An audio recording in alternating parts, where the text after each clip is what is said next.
excited that you've taken time out to tune in to the Ella Johnson Show. I hope you enjoy the broadcast. So sit back, relax, and I'll see you at the end of the show. You know, one day someone asked me, Ella, why do you do talk shows? Like, why is this so important to you? I said, because I want people to know that God does use us. Because sometimes things don't happen to you. They happen through you. And now it's time for the Ella Johnson Show, where we set the table for real talk conversations. So stay tuned. It's all coming up next. The Ella Johnson Show.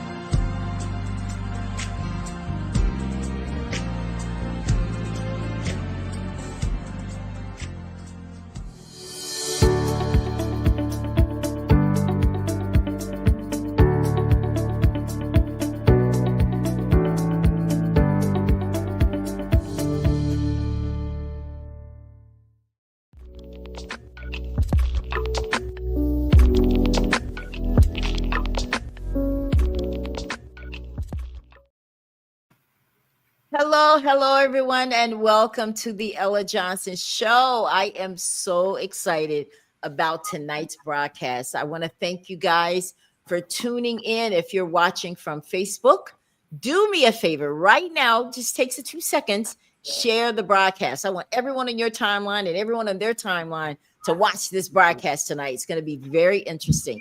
If you're watching from YouTube, thank you as well. But do me a favor and go ahead and subscribe to my channel since you're already there, right? So just subscribe so that you can now be aware of every time I have a show, right? So it's Saturday night, guys. Are y'all excited? Hello to my guests here tonight. Are you guys excited? Yes. No Yes? doubt. No doubt. We've had a whole conversation behind the scenes tonight, guys. But now you guys are going to get to hear what we were talking about. So I just want to say, first of all, Coach, sorry about the L last night, but it was a great game. You guys gave it all you had, gave it all you got, right? So we'll get them. We'll get them next time. We brush it off. We keep it moving. So I want to introduce you guys to everyone. First, we have Jennifer Bailey. Jennifer graduated from Excel High School. She has been married to Matthew for 20 years. That's a long time. Did you guys get married in high school? Right after. We were married. She has a mom. She's a mom of 3 daughters. She's the lead home visitor for HIPPY. Let me tell you what that stands for. It's the home instruction for parents of preschool youngsters. That's pretty amazing. All right. And what that does is that it applies. She gets the opportunity to meet parents and children all across the county supporting families. So I've given you a new name, Jennifer. You are the community connector. Yep. Welcome to the Ella Johnson Show. Thank you for having me. Of course. Then we have Ernie Williams in the house. This is an alumni right here, guys. He played football for County High. Listen, I've never seen anyone other than me that's so passionate about Monroe County High School like this right here. What? So he graduated in 89. He played MCHS football from 86 all the way up to 89. His position was linebacker, as you can tell. He was linebacker, offensive line. He currently lives in South Carolina, and he served in the U.S. Army with the 9th Cavalry Buffalo Soldiers until he blew out his knee while training for an air assault. So first of all, thank you for your service. And no then doubt. I'm going to tell you, that. Welcome to the Ella Johnson Show, Ernie. My honor. Yeah. All right, guys. And then we have the man of the hour sitting over here, Coach Robert Wilkerson. Listen, he's from McCalla, Alabama. He has been a history teacher all over schools in Alabama. Too many to name. He'll tell you a little bit more. He has been a weightlifting coach before. And now he is a football coach right here. First year, Monroe County High School's head coach. He is married. He's been married for 16 years, and his daughter, Tatum, 13 years old. Welcome to the Ella Johnson Show, and welcome to Monroe County High School, Robert. Thank you. Awesome. All right, guys. So listen, y'all already know what this is. Y'all know that's how we stay when we get ready to talk about something deep, right? No doubt. MCHS was in the news, guys, recently. WKRG picked up on a post that was put out on social media. And I have that post for you guys to see tonight. Nope, that's not the right one. We're going to get to the post. Oh, it's up here. There we go. I had it first. I want you guys to see this post because this is what's going to start our conversation tonight. This is where all the hype came. So let me move my little tickler here so we can see it all. Let me read it. I should not post this, but this needs to be said. I'm proud of my players tonight for battling because they deal with so much stuff that is just unnecessary. As a coach, you want stuff done right for the kids, but no matter how hard you try, there are obstacles that pop up. The community wants the kids to be disciplined, but won't show any support. Heck, we need people at the game that are not placing bets on our kids to lose, a cameraman, because tonight we have zero film, a reliable chain crew, not teenagers, a trainer or a nurse for injuries. Me and my staff going to keep pushing to get better, but we need the community to help us. How am I supposed to get your kids opportunities to be recruited when we got to get the other team's film? We want our offensive line to get better, but our sled sitting on bricks with no bags or shoot to work pad level. So before we go into the kids not caring or not being motivated, explain to me, what have the adults around them done to motivate them to play hard? That's a lot. That's a lot. That's sad. So we're going to talk about it. Let's get this out of the way. So, Coach, when you wrote, do you have any regrets writing that post? I don't. Okay. I grew up in a family, like sometimes some things gotta be said. I mean, if you're gonna if you're passionate about something, I've been around enough coaches and people in my life. When you're passionate about something, you explain it. I didn't call out anybody that, I didn't try to offend anybody. But if you took offense to it, that's on you as a person, because you got to be able to say, hey, what's best for the kids? And that's the only thing I'm talking about. What's best for the kids. I'm not worried about me. I'm not worried about my paycheck. Like I told the kids when I got the job, like I'm not here because of the paycheck. I said, I've been doing this 22 years. I came here because the principal asked me to. He asked me to, do the best job I could. And that's what I'm trying to do. I'm trying to give them the best opportunities I can. And the thing is, go ahead. No, you go ahead. No, go ahead. So in order to do that, you have to fix the infrastructure. And the infrastructure is all messed up. I mean, when you walk around the field house, it's not clean. There's ceiling tile falling. They've came in and upgraded some and tried to fix a few things. But at the same time, other schools are getting updated field houses or getting renovations that's much needed. And it's been a 10 or 15 year process that this has happened. And I can go back to 2007 to 8 when I was working at Atmore, where, they were working on the building, doing things here and there, but it was the same thing. And when I got the job, people were explaining to me what was going on. Like, hey, this is happening, that is happening, this and that. And then I saw it. And then we got into the meat and potatoes of actually playing football. And that's when I was like, yo, we are very far behind. Like we're behind in everything structurally or just in general, the infrastructure of the program. There are things our kids shouldn't have to worry about. Like when I played ball, there were certain things kids didn't have to worry about. They had to worry about pregame meal or pregame meal not being on time. Having reliable people to be at the games. Having things like, a good chain crew, jerseys, shoulder pads, helmets. Those were things that we always had. When you was in junior high, you got the high school jerseys. When the high school got new jerseys, you got helmets. You got, it might have been the high school reconditioned helmet because the high school getting new helmets. That was the thing. Like now it's like our middle school and the high school, we're sharing equipment. That's a shame. Like, and people don't realize that. Like, when those when our JV middle school have to go play ball, they're wearing high school helmets, like barring the high school's helmets. They're barring the high school jerseys or, the pants. Heck, in the games, we were, in the games, we were, like last year, they were sharing the blue pants with the middle school. They were wearing middle school pants. That's not funny. That's unacceptable, Coach. Or the middle school or the high school using middle school helmets. Because the thing is, all these things had to be addressed. But then turn around, they're like, hey, we need to get this addressed. We need to get this fixed. But like I said, it came down to the support. The only way you can pay for those things is having people at the football games. You can't fundraise yourself out of it. You can't do those things. If you want to be like, if you want to be a top tier program, you got to have people butts in the seats. That's all it is to it. And people going to say, well, I heard people say, well, why don't y'all fundraise? Like you're not participating in fundraising. Why don't you do this? Why don't you sell this at the game? I said, but the thing is, you have to come to the game in order to buy the stuff. You can set up online stores, you can set up everything you want, but you're not coming to the school. You're not walking into the stadium. People are like, well, it's the parking, is this, is that. But they'll drive to Jackson and go to a game, pay the parking, pay to get in the game, to watch the game. Or they'll go down the street somewhere else. They'll go watch Saraland play. They'll go do this and they'll go do that. And I'm like, and then when you think about it, especially in Monroe, where they have all, anywhere, you go to the Classic, you go to any kind of major HBCU college game, you paying $100 a ticket to park, and then you paying for $200 to go into the game and paying all that stuff, but you can't pay the $5 to park, which supports our band. No. And then you turn around, no one paid the $8 ticket. So if 5,000 people show up at the game, pay $8 ticket, that puts you right. Like now, you got some bills you can pay. But we're breaking like last Friday night when I wrote the post, we didn't even break even, and I had to buy. We can I can go into the cost of stuff, but right now, like just to get us equipped, we went almost $15,000 into the hole because we were that far behind.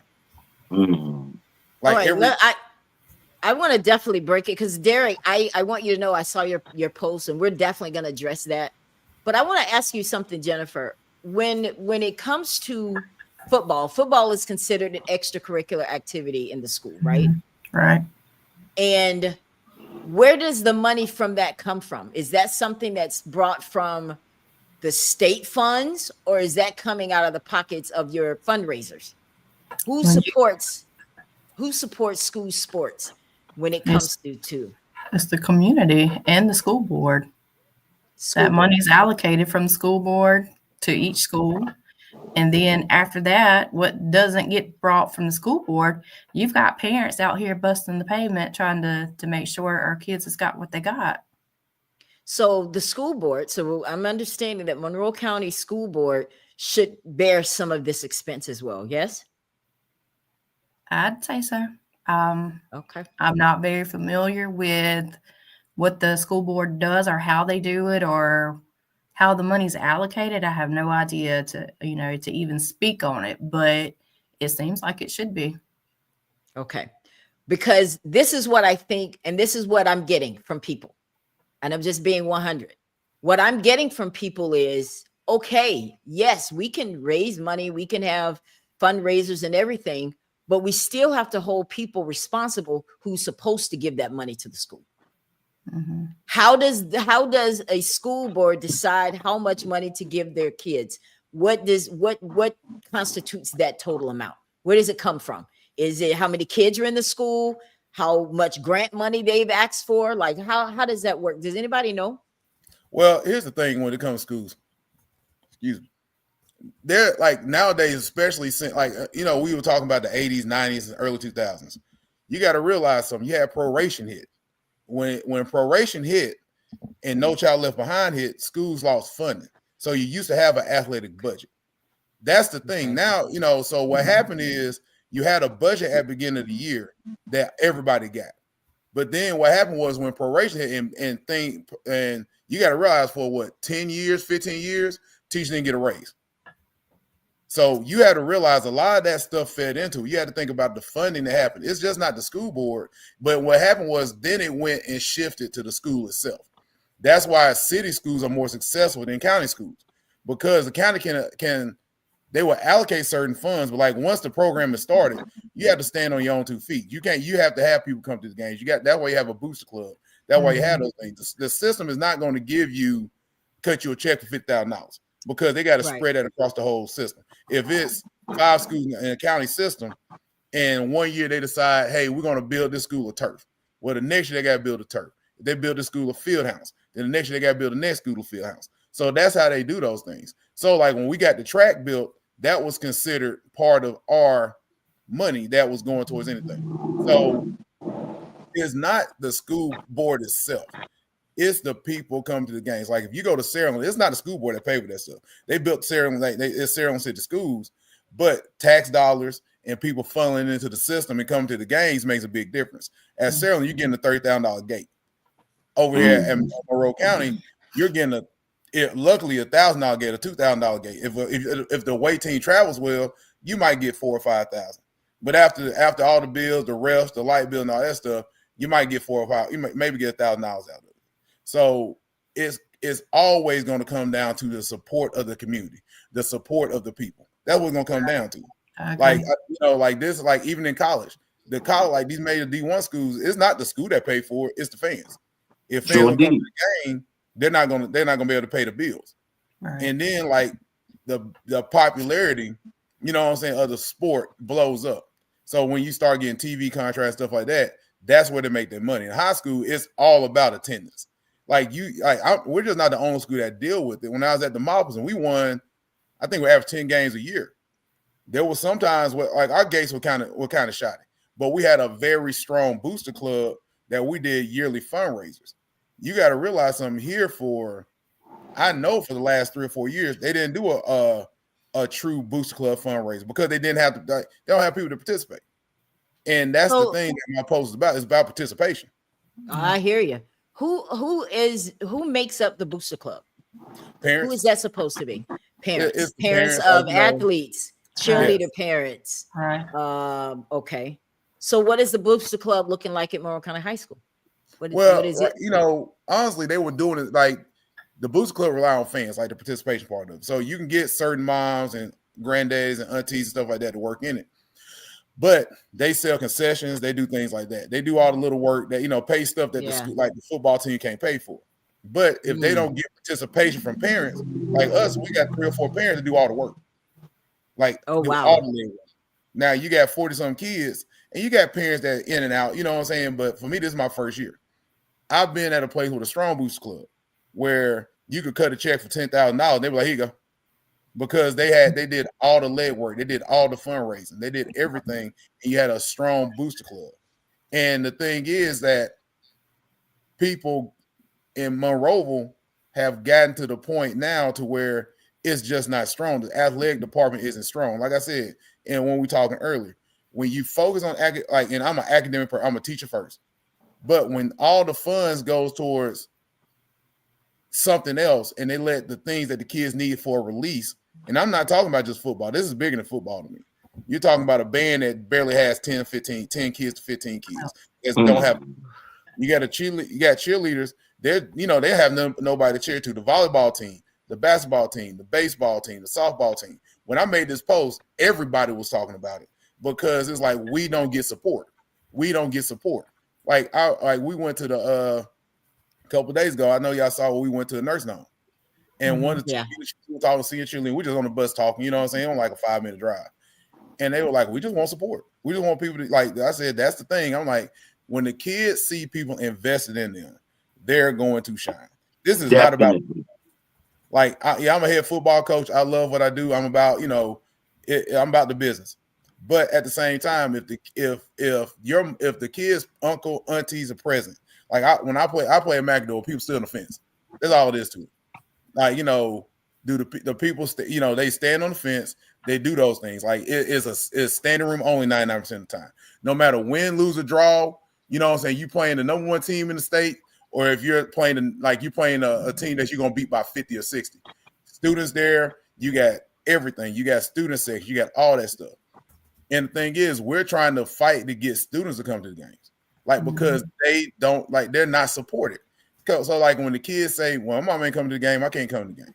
Or I'm not doing this, I'm not doing that. They're going like, we're going to go here, we're going to do that. Like before when you had school pride, and like that's the thing, you're trying to establish the culture. You're trying to get school pride again. Like I'm seeing somebody talk about the principal. Like the thing is, like he's a good guy. He's doing all he can to get the discipline to school. That's why he brought me in to get this part. And for the record, I wanted him to be on this show tonight. Yes. Yeah, he couldn't be on. Yeah. Like we'll get him next time. But we'll get him next time because we need to hear from them. We need to hear from the people that manage the money. And I'm not going to stop until I get the people that manage the money on this show, because that's where our answers begin. Because I'm not going to hold people responsible and everybody's pissing away the money. That can't happen. But see, the thing is, that's what you're missing the point. There's no money to piss away. Well, I need to make sure. Like, I'm not lying to you. I sit there in those meetings. There's nothing being pissed away. Like, you're robbing Peter to pay Paul. Yeah. Like, that's the thing that you're getting at. Like, you can't sit there and say, oh, well, they're just spent. Like, that's the problem that I have. People are saying that people are spending the money. There's no money to be spent. Monroe County is broke. You know oh my God, that hurts to hear you say that, but he said okay. I'm sorry. But that's the thing that you run into. You're trying to strike, like, you got to think federal funds is what take care of schools. And when federal funds are being held hostage and not released a month into school, what are they supposed to spend the money on? Yep. You know what I'm saying? You got to think before you can, nobody just putting there, why is no money? Schools are not, it's a nonprofit. It's not a thing that generates money. You don't walk into school. Private schools generate money because you paying the tuition. Public schools don't generate money. Like, you have to realize those things before you sit there and say, no school has $1 million budget. No high school, public school has a $10 million budget. Nobody walks into the season with a budget of $50 million. So let me ask you guys a question. Doesn't Monroe County High School have the city council meetings? Yeah. And don't they sit around? They have a budget. Yes. The city has a budget. And they meet to allocate those funds. Is there someone sitting there saying what the school needs? Yeah, I mean, I'm just moving into Monroe, working in Monroe. Here's the thing with city council: it's a county school, not a city school. If Monroe County High School was Monroe City School, then all those things would be, allocated to the school itself. You got to realize there's 4 high schools, and you got elementary schools, you got middle schools, you got all those things. So if you take $1 million and drop it in the hat, you got to pay everything at every one of those schools. If you take $10 million, even if you get county tax, stuff like that, that's still not enough to fund school, because you got salaries, you got books, you got to keep the lights on, the water paid, all that stuff go into it. All I'm saying is that when it comes down to my post, it was not about any of that. Before we get that started, it was about people coming to the games and supporting the kids. Kids are the thing that's being punished. Like, you going to school, we're doing pretty good as far as the culture of the school. But the thing is, when people are not coming to games, when you walk in the stadium and you post a picture, and I was just looking at the sideline one time, and you got 40 or 50 people, 56 people sitting in the stands. You know what I'm saying? And the thing is, people are not coming to the games. Like, people are not walking. Like, when it comes down to a sport, the only way sports produce revenue is ticket sales. Like in basketball, if an NBA team don't produce tickets, they're not getting paid. I'm like, there's nothing you can do about that. When a school establishes an extracurricular activity, that extracurricular activity, especially football, is a revenue producing sport. The thing is, when you revenue produce, you got to have you got to have somebody to produce the revenue. Like, somebody got to come into the ticket booth, because then it ends up paying for other sports in general or different things at the school. So that's the thing. Like, when you walk into a football game, you're paying for parking. You're paying for a ticket. Like sometimes most schools rotate who gets the ticket, like not ticket price, but the parking price. Right. You know what I'm saying? Like, or the concession stands, because you got Boost Club concession stand, you got band concession stand.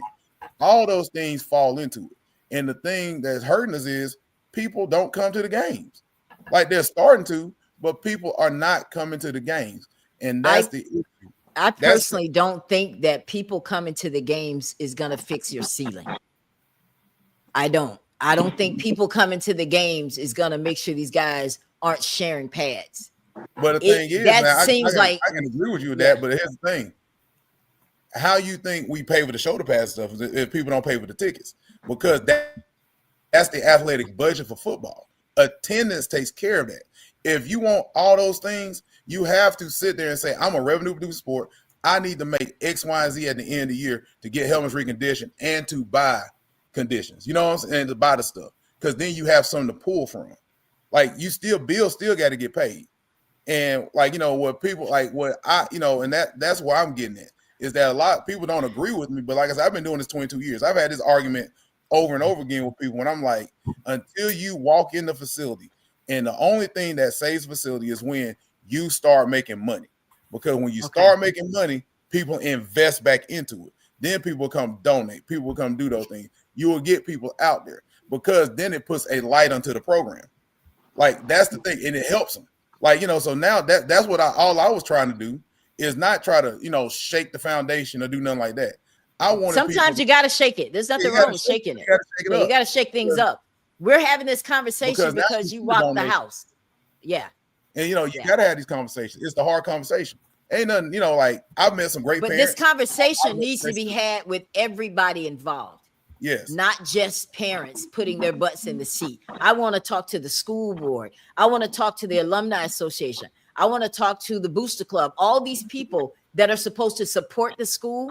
I want to hear from all of them. Now, I can tell you that our booster club support. The thing is, like, booster clubs only it's a club that has to be supported. Like, now that's a whole different box. Like, if our booster club had money, a lot of stuff would be taken care of. That's where a lot of stuff is taken care of anyway. Like, you know, if you walk, I know you told me that they have been. You said that the booster club has done everything they can. But I have a question with the corporations around there. And then back in my day, there were people that would come and just donate time and materials. The field house was never not immaculate through the 80s. What about all of these mills out there and that has got rich off of the blood, sweat, and tears of Monroe County residents? They need to pay it forward too. But have you been like you know, this is any small rural town in Alabama. Most of those places have closed down. I'm hearing that. That's the thing. You got to think it's been a good 30 years since any of this stuff's been open. If you go down anywhere like that, where you know you had one of the places like that, they're closed. Like people it's closed down, it's left. So you can't really say, oh, there's revenue coming in when the mill's not there no more. Like, so Georgia Pacific is not there anymore. Yeah, Georgia Pacific. That's it. That's it. Okay, so ARP closed.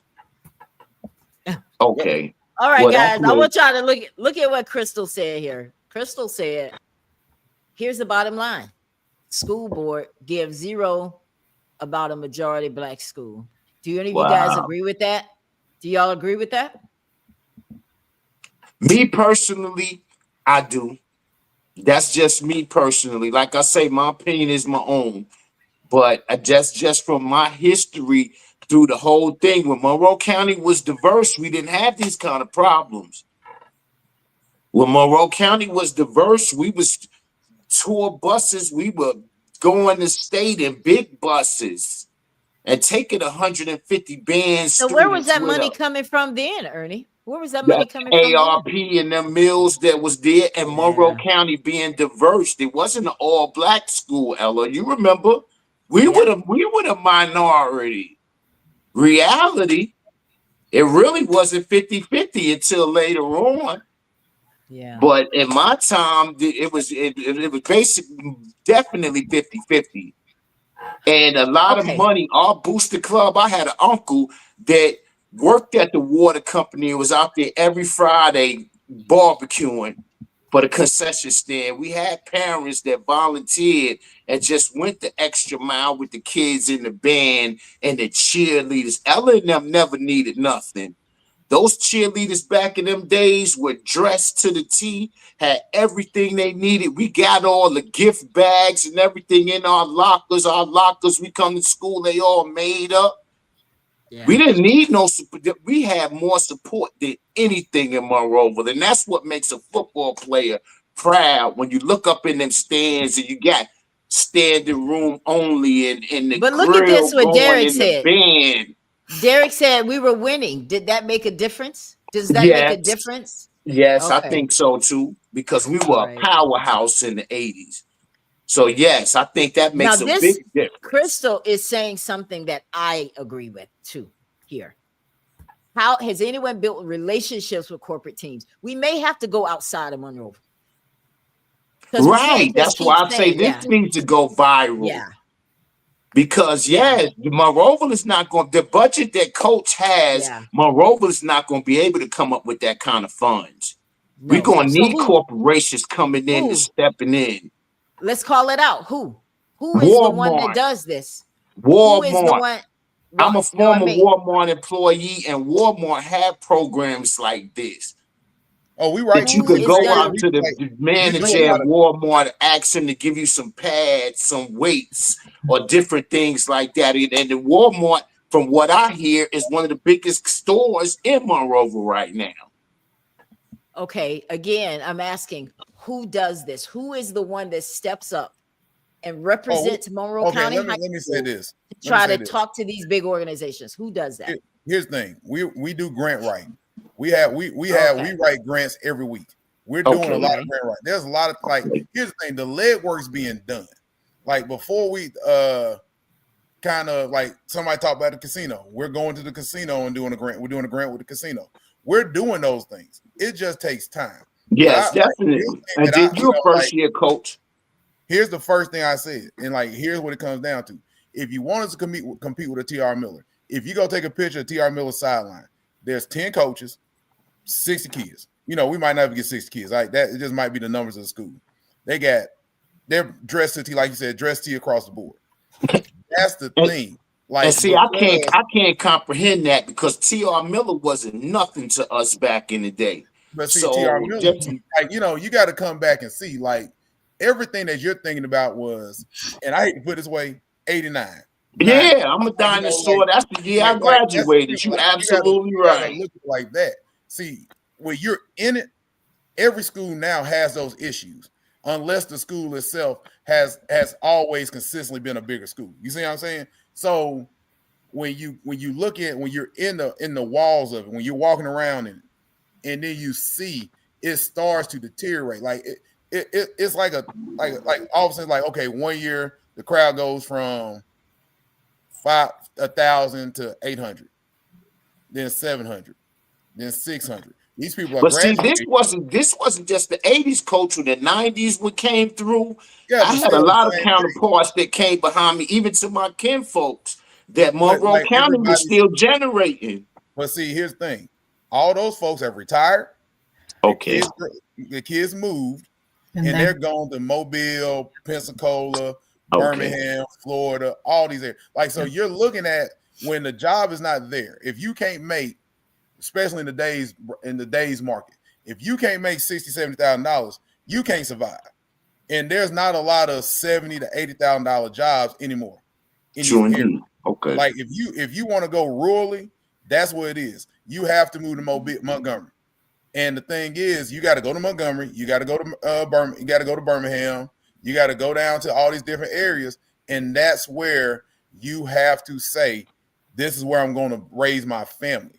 That's how it is. Like my pastor talked about this one day. He was talking about in Atmore. He's like, our church, we don't have a lot of young people because the young people are moving away, and they're not coming back because they want to go take the kid and put them in a better opportunity. You can't be mad at that. But the thing is, the people that's still here that want to support need to support. It's a small town. It is what it is. I'm not asking for. I want to take some of these comments, guys, because they're coming really fast. Chris Booker, who is a former MLB pitcher from Monroeville, moved back to Monroeville. He's trying to get some things going because he was on my show a few weeks back. But he says, yes, winning helps. But when the people went to school with the people we went to school with got their kids in MA and Excel, that's where the money's going. They're supporting where their kids go to school. So first of all, why are kids going to Excel? Let's talk about the elephant in the room. Why are they leaving Monroe County High School and going to Excel, which is right down the street? They're not leaving the area. They're going to a different school. I think a lot of them pulled out because it was a failing school. They pulled out Excel because it was failing. So you want your kid to be successful, you're going to move them and make sure that's what's going to happen. Yeah, that's true. Because I moved mine from Mississippi to South Carolina for the same reason. I mean, mine's at Excel, and tomorrow, if it started failing, I'm not going to set my kid up to lose. We're moving. you're going to be successful. Whatever I've got to do as a parent, we're going to move and do it. That's this is what I wanted to get at. Kim, see, thank you. This is the right here. I like that because I say this from the experience of being a failing school or success school or passing school. When that's where I talk about the optics. Like if you have 1 year of failing, you pull the kids out and they go somewhere else, which happens. You know, you're gonna do what's best for your kids and whatever. Then you're gonna sit there and say, okay, we're just gonna stop pulling in instead of just saying, okay, what's the reason why we're failing? What's the solution to why we're failing? Not pull the kids out, but start funneling the money back in. You see what I'm saying? Like that's why I always get into it. Black or white school don't matter. If you funnel the money back into an area and you push the kids, because look, Excel and Monroe County, we got honors kids. Yeah, our test score is not where they're supposed to be. But at top of that, if you got a higher special ed population, your test score is going to be a little different anyway. You can fix those numbers a little. Like you can always work the numbers. Like if somebody was talking about safety, I haven't broke up a fight in that school yet. I'm not going to sit there and say anything like, and jinx myself tomorrow. I'm going Monday. But what I'm saying is, I've been in schools where in communities where the crime rate is high, and I've been in schools where, and when you walk into schools, it's just many fights, but nobody says nothing about it. Here's the thing: when a fight happened at Monroe County, and let's say it's a big fight, which happens, like any school, and a fight happens at XL, the people talk about the one in Monroe County. They're not talking about the one at XL a lot of times. They'll say, "Oh, so and so got in the fight," and they're going about the business. You know what I'm saying? They'll go put the cuffs on the kid in Monroe County. They'll put the same cuffs on the kid at XL High School. But when you look at social economics, one kid's gonna get bailed out quicker than the other kid. You know what I'm saying? I like that there are a lot of people from Monroe that are on this call tonight. I'm gonna tell you why. Because I live in Orlando, Florida. I have no idea what's really going on in Monroe. So I'm depending on people that live there. Jennifer says not only was it a failing school, I moved mine sometime again because the principal was labeling him instead of solving the problem. Okay. Now we got some administration issues. I am not afraid to talk about that too, because it ain't just on the surface about people not coming. I know it's deeper than that. It has to be. Let me say this, and this is going, my administrator, who has been good to me and been good, have been working his butt off in the school. He's not a very visible person, so I'm not gonna say that. That's just him. He doesn't do that. But when you go principal, just like football coaches, when you have a principal every other year, or a principal like you don't have consistency in the administration, that's a lot of issues you run into too. Like XL, how long? I think that principal been there like 20-some years. Well, he's last couple of years we've had a few kind of in and out, but he's been a coach at our school since I was in high school, so he's been there for a while. Yeah, and who is your coach? Your coach? Scott Daniels. Yes, my classmate. He graduated from Monroe County High School. So there's a sense of consistency there. Like I've worked in like when there's consistency, like somebody said, culture and climate and consistency. When there's consistency in a school system, it goes a long way. Like working at McAdoo, I had two different principals, but it was still the same thing. The Mopples had a different principal. Like principal change, but it was still the same. Like some way to handle things might have changed a little bit, but it was the same thing. Now I've been in a system where I think I was there 6 years, had 5 different superintendents, and I think 5 or 6 different in a 6-year span. Just many principals. I had superintendents or years there. And you can't build the culture like that. There you go. So and the thing is, in towns like that's the issue you run into too. Like a lot of these things are consistency. Then you got like somebody said, you're right, change teachers as well. Then you got different teachers every year. Like you running that stuff. So that's why when I made the post, it wasn't even thinking it was bigger than football, because I'm like, if we get consistency, if we come in and we stand up for the kids, like to me, it's gonna help the kids. No matter if I'm there 1 year or 20 years, I could care less what happened 10 years ago. I care less what happened last week. I'm trying to fix 2020, the football team and this school system for 2025, 26. If I look back at all that crap, I'm just gonna want to quit and burn myself out. Yeah. Period. Like that was the thing back in our day, Coach. We had coaches that were Coach Kenny Smith, Coach Pleasant, that lived in our communities, and we knew they weren't going nowhere. They kids were going to school with our kids. Coach Kenny Smith, Coach Pleasant, we going to church with them. So these are coaches that we knew were going to be behind us 10, 20 years later. But see, here's the thing, like, okay, when somebody comes from a small town, and I say this because I grew up in a small town per se. I can say McCalla, it was a small town. Most people living down McCalla. My granddad living down McCalla. But I've never heard of it. Birmingham, you had Birmingham, Bessemer. You heard about Birmingham. Everybody hear about Bessemer. McCall's like the little end right on the side of it, like in the corner. Oh, okay. Hoover, you got Hoover, Bessemer. Okay, I know Hoover. So, like, if you drive through Hoover, you're gonna pass McCalla. You can blink. Okay, you're gonna be okay. So, like, it's a small community, even though it's around a big city. And well, see, Coach, I'll tell you this. I came from Brooklyn. My whole family was in Monroeville. My mother came, dropped me off in the house with my family. She was go to school, finish school. My motivation was the players that came before me, and we were seeing the dedication that they put in to get D1 scholarships, the Steve Ramers, the George Cokers, the Mark Williams. We had people that came before us that set the mantle high. So we always knew that if you didn't make all county and county high, you wasn't a good player. If you didn't make defensive player of the year, all state, you were trash. But see, here's the thing I won't say there, and I agree with you. But I guess my thinking forward is different. Like, we have kids that can do it nowadays. It's about exposure for the kids, and the thing is, like, like when I talk about cameras. Like, you go to Miller, they got somebody specifically that use the cameras. If you go to another school, they got somebody that specifically films the games. That's where I'm getting at. When we get consistency right there, you can get the things that you want back in. You can get the all states. You can get the all counties. You got to fix the infrastructure. I'm talking about the program. I'm not like, and I will always stand on that. I'm talking about the kids in the program. Well, Coach, I'll tell you this right now on this show. I'm going to come back and be your cinematographer. I'm moving back to Monroeville, so you won't never have to worry about nobody holding no camera for you. Now, my knees is bad. I might have to sit in my walk-in and hold it, but I'll be there. And that's what I challenge all former county high athletes to do. Come just volunteer some time. Let's talk about relations.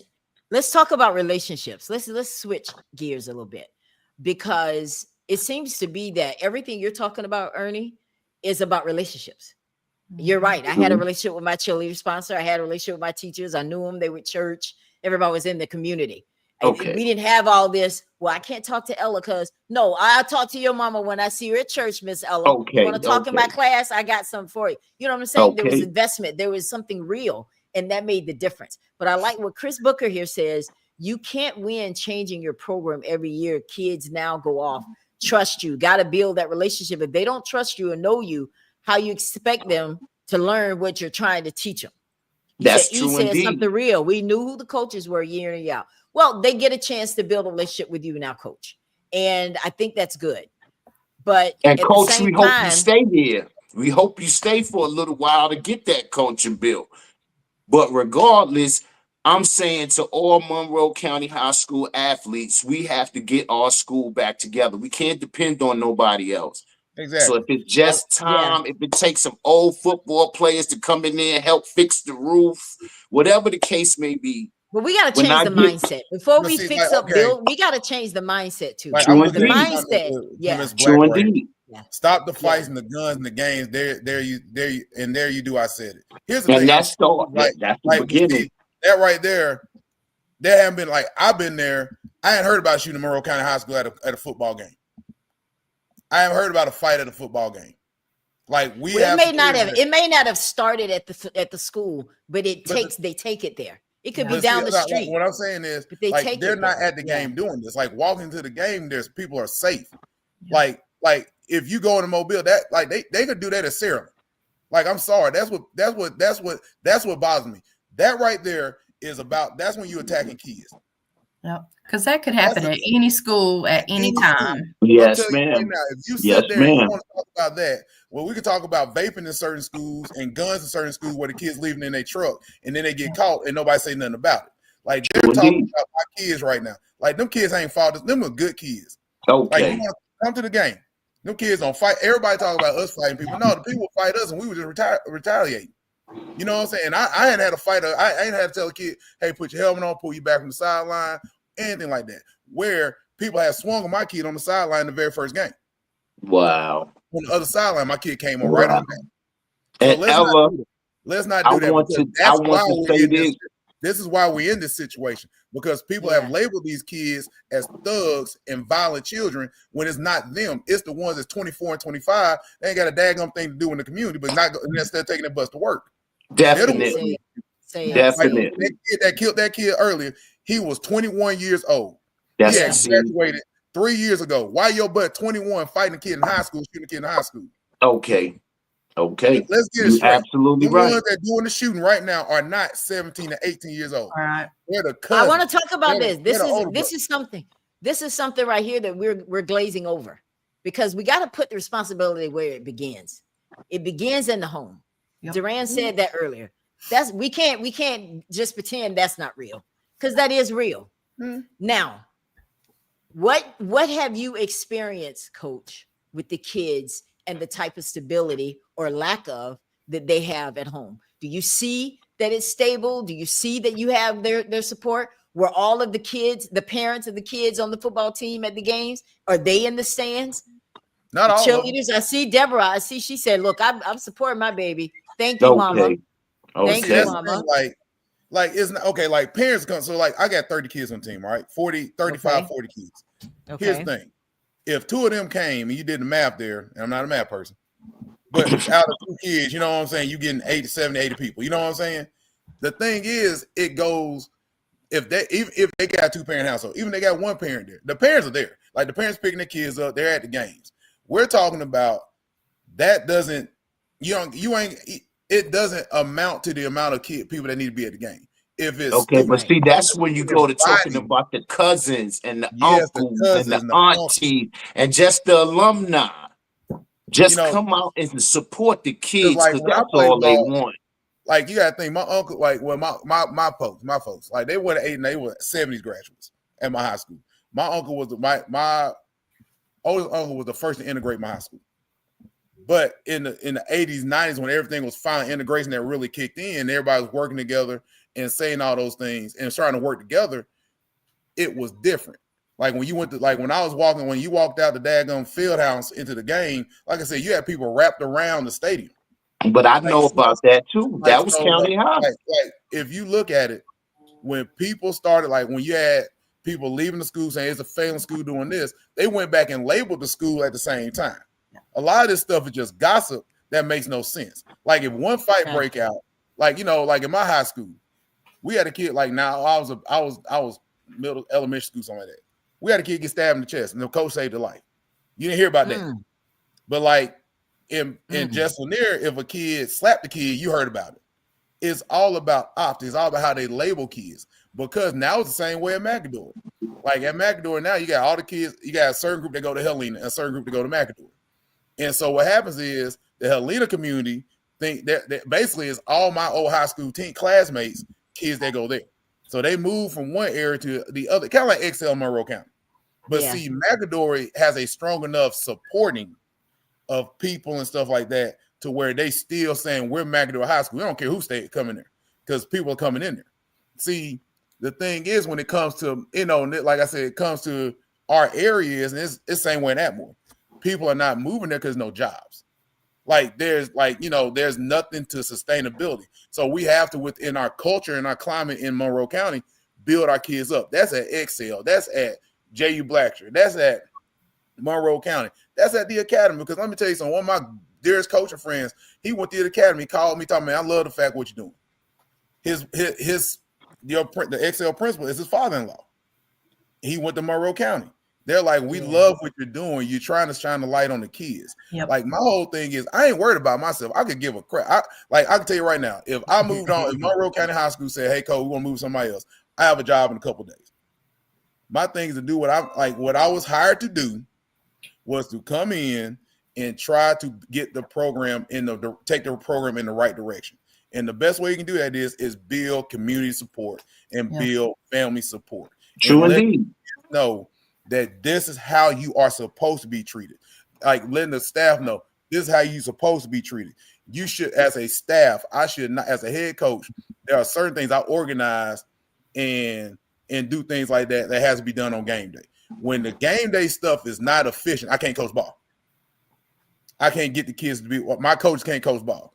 If I have a kid last week and I say, talking about medical care, we had a kid that had to get stitches. His finger was flayed. You can see the bone. There was two people, me and another coach on the sideline, me and two other coaches. We couldn't attend to the kid. We had no trainer, no nurse, nothing. And other school got to deal with that too. And the thing is, that's the stuff I'm talking about. I'm sitting there trying to tape a kid up, but then I got to call a punt team or I got to go do this. And it's the same thing. Like those things, once bigger schools, once the injury in bigger schools, like, I'm going to go check my child. Don't get it twisted. But I can still kind of say, okay, they got him taken care of. Let me get back and keep my kids focused on the game. Like, or the chain crew. You know what I'm saying? We had kids over there that were freshmen, like sophomores and freshmen. Not even sophomore, true freshmen. These kids came from 8th grade. They are 14 years old, having to work the chain game because we had one guy who's always been a supporter, great guy. You know what I'm saying? And the thing is, he's an older man. So, like, we'd had nobody there that was of age, like, in their night, like 20s, 30s. Like in most chain gangs in most schools are the parents, the uncles. You know what I'm saying? Yes, yes. You know what I'm saying? That who always hold the chains. It's a crew, like a family, a lot of places that hold the chains. It's the uncles or something like that, or brothers or uncles, people that stay in the community. And the thing is, nobody does that. So when my DFO, like, I mean, literally at kickoff, we had a chain gang crew apparently, and then one got sick, and then we didn't have nobody. That's what happened. Like, so getting ready to get kickoff, and we can't even start the game because we ain't got a chain gang crew. The week before, we worked the lights. The lights went out. We had to cut the lights back on and had delay. Those are things that, like in a program, if you want to be successful, you got to get that stuff fixed because then you can focus on the main thing. Like, I get new jerseys. Like, we'll work out getting new jerseys. We'll get that stuff because I got a lot of connections, a lot of people that's working with us to get there. You can always get there. But the thing is, let my kids not have to worry about not having certain things. That's the thing. Like, my kids had to walk and say, Coach, I ain't got a helmet. Coach, somebody stole my helmet. Coach, somebody borrowed my helmet. Somebody did this. Hey, I got to wait to this kid. Like, the main thing is the kids. Like, my thing is the kids. I'm not going to say nothing negative about my administrator because my administrator's been good to me. Like, he's been great to me. That's the thing. Because he brought me in to keep him from having to think about that stuff. Like, and that's great. That's great. But at the end of the day, though, Coach, at the end of the day, what matters most, we talk about the kids. These kids are going to graduate high school one day. Yep. They're not going to play basketball, football, not volleyball forever. We got to prepare them for this world. Yeah. So it's bigger than just sport. I already asked this from Mr. Tucker right here. Yeah. Like, let me tell you something. I don't ma'am, let me be real with you. I am a teacher first, not a football coach first. My salary is paid through education. Right. I had a plan when I got out of school. So when I graduated high school, I knew I was going to NFL. I'm a 5'10" defensive tackle. But I knew I was going to go to college. And I knew I was going to play college ball and I had to walk on to college. So I had I knew about myself. Here's the thing. Yeah. Have you been to school and seen our career tech program? We had an 18-wheeler out there so the kids could learn how to drive an 18-wheeler. Sweet. Or the fact that we have a whole career tech program now where the kid can go be certified, because I got a bunch of my football players getting certified at CDL before they turn 18, 19. Okay, that's beautiful. That's beautiful. Now that's what I'm talking about. Yeah. Kids all over this county are going to that career tech and getting prepared for the world. Because here's the thing. And most it's just not. It's just not one. We have a very stellar career tech thing going on. Why aren't they coming to the high school then? If they'll go to the career tech, why they won't go to? It's a separate school. It's a separate school, right? Like career techs are totally separate schools. Yeah, Not they're like busted everywhere. They're busted. Like they do the same thing in Jefferson County. So let me ask you a question. So your kids go to Excel, right? Right. All right. And mine does go to career tech. Okay. I have a senior this year and a first grader. What would we say to kids to convince them to come back to County High? What would we tell them? I feel like, and the whole reason why I even started this is these kids need support. Yes. This comes a lot further than these sports and that school. They need to have somebody standing behind them and knowing that they got somebody in their corner at any time of the day that's praying for them and it's going to make sure they're okay. And that's what it's all about. That's what it's all about. Like you're never going to pull kids into a school. Like it's never going to be, hey, I've been educated long enough. Nobody's going to stop going to the school they're going to this person moves there. You see what I'm saying? Like you got to make sure that your family's taken care of, that your kids are taken care of. That like that's what I always get into is that when I coach my kid, when I talk to my kids, I always say and I love them. I'm always saying I build them up. I'm always saying, hey, let's make sure that we do what we're supposed to do in order to be successful. Because at the end of the day, you're gonna get done playing football. Yep. You one injury away, or okay. anything. Okay. And see, Coach, you got to understand too that you're one of the most influential people that's ever going to come into their lives. I know that from my coaches. I mean, I never had a father. I came here from Brooklyn, and the coaches that I had was the ones that molded me. Exactly. So you always remember that. It's bigger, like you said, it's bigger than football. It's just an injury away. And then what are you going to do? Because I can give you an example for me. I can tell you right now, I fit the whole mold of where I'm at because I was labeled a special ed student, went through high school, had to go ahead and work my behind off, pass the ACT or get the right score to go play college football. I had the red shirt, the academic red shirt. I struggled in college. The thing was, I want to make sure that every opportunity that I've had, that I show the kid that you can do it. Like you don't have to be a statistic. I grew up in a single parent household. Me and my two older brothers. Now we were blessed enough to have people, our grandfather in our life, and uncles in our lives that fed into it and stuff like that. So we were blessed enough for that. The thing is, when it came down to it, we had enough successful people in our lives to hold us to a standard because they talk about family. And the thing is, when it came to our family, we knew that we had no other choice but to be successful. So like my brother Jack is a family man living up in Detroit, out in Detroit. He got his family, his wife's an engineer. He went to college. We all broke the stigma. My brother getting his PhD at UAB and he's a professor. Me, I'm a head football coach. All my other cousins, one owns a truck company. Like we're all over the place. The thing is, you got nurses, you got a cousin that's a multimedia market person, those things like that. At the church I went to, a lot of us are educators. It's just who we are. The thing is, I try to make sure I tell my kids, you're going to get a job, you're going to the military, or you're going to college. One or two. I try. That's why. Yes. You got to have that option. Like the streets is not an option. The streets. So I want to address because I like people to bring their comments because I do want to address them as they come in. And it looks like the general consensus over here is that people are concerned and they're coming to the party late. We talked about a lot of it at the beginning, Coach. Why are we paying for equipment now? We never had to do that before. So like you always it just the economics kept it, the economy kept it the way it was. You've always had to pay for coaches always had to pay for equipment, but the economy was different. Nowadays everything's a lot higher. You see what I'm saying? Like a helmet for a kid now costs $500. Wow. I don't think people get that. A good helmet to make sure a kid is safe is $500, $300 or $400 to $500. It takes a legitimately $1,500 to dress a kid properly. Yeah. Let me ask you guys a question. Have you guys tried this? Have you called a meeting at the school and brought in every single parent? Start with them. Have we tried that? Yeah, you call PTA meetings. You have parent meetings all the time.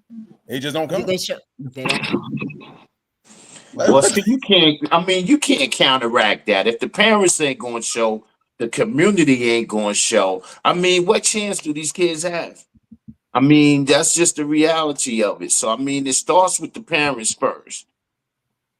I'm just keeping it 100. I have 2 daughters, and it's never been nothing that I've missed. Let me ask you a question, Coach. You deal with these kids more than us. What do they say? They want support. Okay. That's That, all. Do like, they you know, complain? like they Do they say they don't complain about complain. alumni? Do they complain about No, alumni they not just showing like, up, you or know, their no, they parents? just like they don't complain about the parent not showing up. Like one of the parents talking right now, talking about the son. I coach his son. Parents come. That like she say the same thing though. People don't support the kids. Like reaching out to the school board doesn't matter. All those things don't matter. Like when it comes out to it, you still got to get the parents to come to the kid. Like you got to get the community and the uncles and the cousins to come support. Yes, the extended family. Yes, Yeah. not just the parents. But it used to be a time. See, that's what I'm saying. I haven't been around Monroeville in a long time. But I mean, I had cousins, and I mean, my whole family came through Monroe County. My uncle was one of the first integrated players, Calvin and Bull Williams, at Monroe County. And I mean, I had cousins and second, third cousins, everybody coming to the game. Mm. So that's what we have to do. And I challenge all our alumni to come and kick it on that hill and everything, doing homecoming. Go watch the game. But see, What is you know, homecoming about? when it comes to the alumni, like I'm not gonna get into that. That's not my thing. Okay, When you well, have a that's kid me that's because like, you I'm know, what I'm saying alumni. is I could talk okay, about that. like But what I I've mean been is like hearing this. about this When tailgating for years. Go We'll watch get to the that. game. We'll get to that. We'll get to like you that. Go know, ahead, so finish, Coach. what I'm saying is like when you don't have a vet, like when you don't have a kid in the school, the interest changes a little bit. You see what I'm saying? When you don't have a grandkid in the school, when you don't have, you know, somebody come up in the school or niece and nephew, when they all get older and graduate, see, that's when the interest kind of dies off. So like that, you know, so for alumni, you know, it might be the fact I really don't, you know, have the, you know, like I don't have anybody in the school no more. So like, but when you find alumni that's like you, like my late auntie, she was like you. She was very passionate about Escambia County High School. No matter what. Like win, lose, or draw. Draw. She was gonna support the school. Well, not everybody's like that. So that's what I'm saying. It's like when people like Excel, like you got whole families still there. Yep. So like you still got whole families, but it's changing a little bit. You see what I'm saying? So a lot of the interest is, well, I don't have a kid that go there. I don't have a kid, you know, I don't have any grandkids. I don't have a niece and nephew that go there. Whereas back in the day, everybody and mama went to that same school, and then the next year the same thing, the next year the same thing, next year same thing. And so now you're dealing with the fact that parents, like there's nobody in the school. So when there's an alumni thing, and there's alumni from the 80s, the early 90s, stuff like that, they really ain't got nobody in the school. You know what I'm saying? They're driving in, kind of like you coming from South Carolina to come to the game and stuff like that. That's a different story. Ella even said it. Like, you go enjoy the tailgate. I'm all for the tailgate. Have you a good time. But will you please buy a ticket? I owned it. Okay. At least buy a ticket. Okay, so we'll leave it at that. At least buy a ticket. Like you ain't like if you buy a ticket and you say I'm gonna, like, you're gonna say, okay, at least I'm gonna go watch, see what's going on. Now you buy the ticket and you want to go up there and drink the whole time. That's on you. Don't come to the game. But guess what? Okay. So talk to me. Are you getting the money for the tailgate? Do we anyway? Get it? No, we don't. Yeah. Tailgates, that's a whole different thing. That's like he's talking about. Like that's what y'all talking about. That's the issue between y'all. Like for me, that's a whole different entity. What we're trying to do is get people, like, you know, if you want to tailgate, in most schools they do tailgates like that. A lot of schools do. So why don't you negotiate? Why don't the tailgate makes a lot of money? There are a lot of tents out there, and they pay $155 each. Why isn't the school getting some of that money? Where's the negotiation on that? It was an agreement that they would do a scholarship and do donations. But are you getting the scholarships and the donations? I don't know, because like I said, I'm just starting. Okay. So I don't know. Okay. I understand. Like, you gotta realize I've been on the job since. So this will be your first homecoming. Okay, this is why you're having difficulty. Those questions need to be answered. People are not going to just throw money when they feel like everybody's holding on to money that's made for the school. That's not cool. That's right, because it's tangible. Like that's the thing. Like I can understand that completely, because I can promise you right now. All right, right here. This is what we want to talk about. Crystal said, because we got some ballers on here. We got some people that got some money. Chris Booker is already said. I'm not calling him out. He said it. So Chris Booker. No, listen, this is easy. Chris Booker is former MLB player. He's gonna come and talk to you. You hear that, Coach? He's gonna talk to you. And that's what I'm saying. It's money people around there. And I want to give a shout out to Titus Howard, our first round draft pick ever out of Monroe County. So I am now officially the second best number 71. I don't know if he wear that number in high school, but You were I tight will end in take high school. second place You were to a tight him. end quarterback in high school. Yes, that's a love story from a quarterback to a pro offensive lineman. Wow, from County High. I'm so why proud. isn't somebody trying to reach out to him? I'm Yeah. so proud. Like okay, here's the thing that I'm gonna go with that. Like the people like NFL players over there, they always donate. A lot of times they do it kind of behind the scenes. And so like they'll donate and buy stuff and do things like that nature. So like, but people think they're gonna come in and write a check for You can't expect that. I'm not saying it for that. Expect that. I'm not saying it for that. I'm just saying I'm proud of that man for coming from the same high school that I did. I don't expect him to write no check because that's not his responsibility. But he is a great player, and that's what I want the people to know, that it's been great players that came through County High that might have not never made it pro. Let me put it this way: like the people, coming from the coaching aspect of it in the coaching realm. If you've been around football, everybody knows County High is a sleeping giant. They're just waiting for it to take that next, to get back to where it needs to be. Okay. And the thing is, like somebody asked, how much do the kids need? I mean, like the school needs. Like if you want, I can talk about football. And we're gonna talk about that. We're gonna talk about the money. I definitely want to talk about the money. But thank you, Terry, for saying that Titus has done more than anyone will ever know. So see, some people do it in secret. Yes. And I say that because that's what people always want to say. They want to say, well, he got turned. I'm like, here's the thing. Like the man has a family to feed. He has bills. Okay, yes. You can't expect him to come in Float County High. Nobody was saying that. Like, and he donated on GoFundMe. Yeah. Like you can't just write a check. No, definitely not. All I'm saying is that he will always be remembered as one of the greatest players to ever come out of Monroe County High School. And for me to live to see a first round draft pick from my high school, that was a blessing. Let's get to the solution part of this show. How much money does the team need? Oh, a couple $100,000. No. I need that to come from coach. How much? $100,000 to do the math to get us to where we need to be competitive, to be like, to get all the equipment we need. It's gonna be $100,000. Okay, easy. At least. How much? $100,000. $100,000. Because like 25, I love the fact they did the GoFundMe for 25K. But thank you, Duran, for that. That's my classmate. That's awesome. Because like the 25,000, that's gonna honestly get us to a starting point. But if you know sports, if you know coaching, if you know how much it costs, once you get into the out of negative in a sport and people start putting in, then you're not spending money. Like you're not coming back having to spend extra money. Like when I say our games, we break even. Like that's the part of it. You got to stop in the business. You got to start breaking even.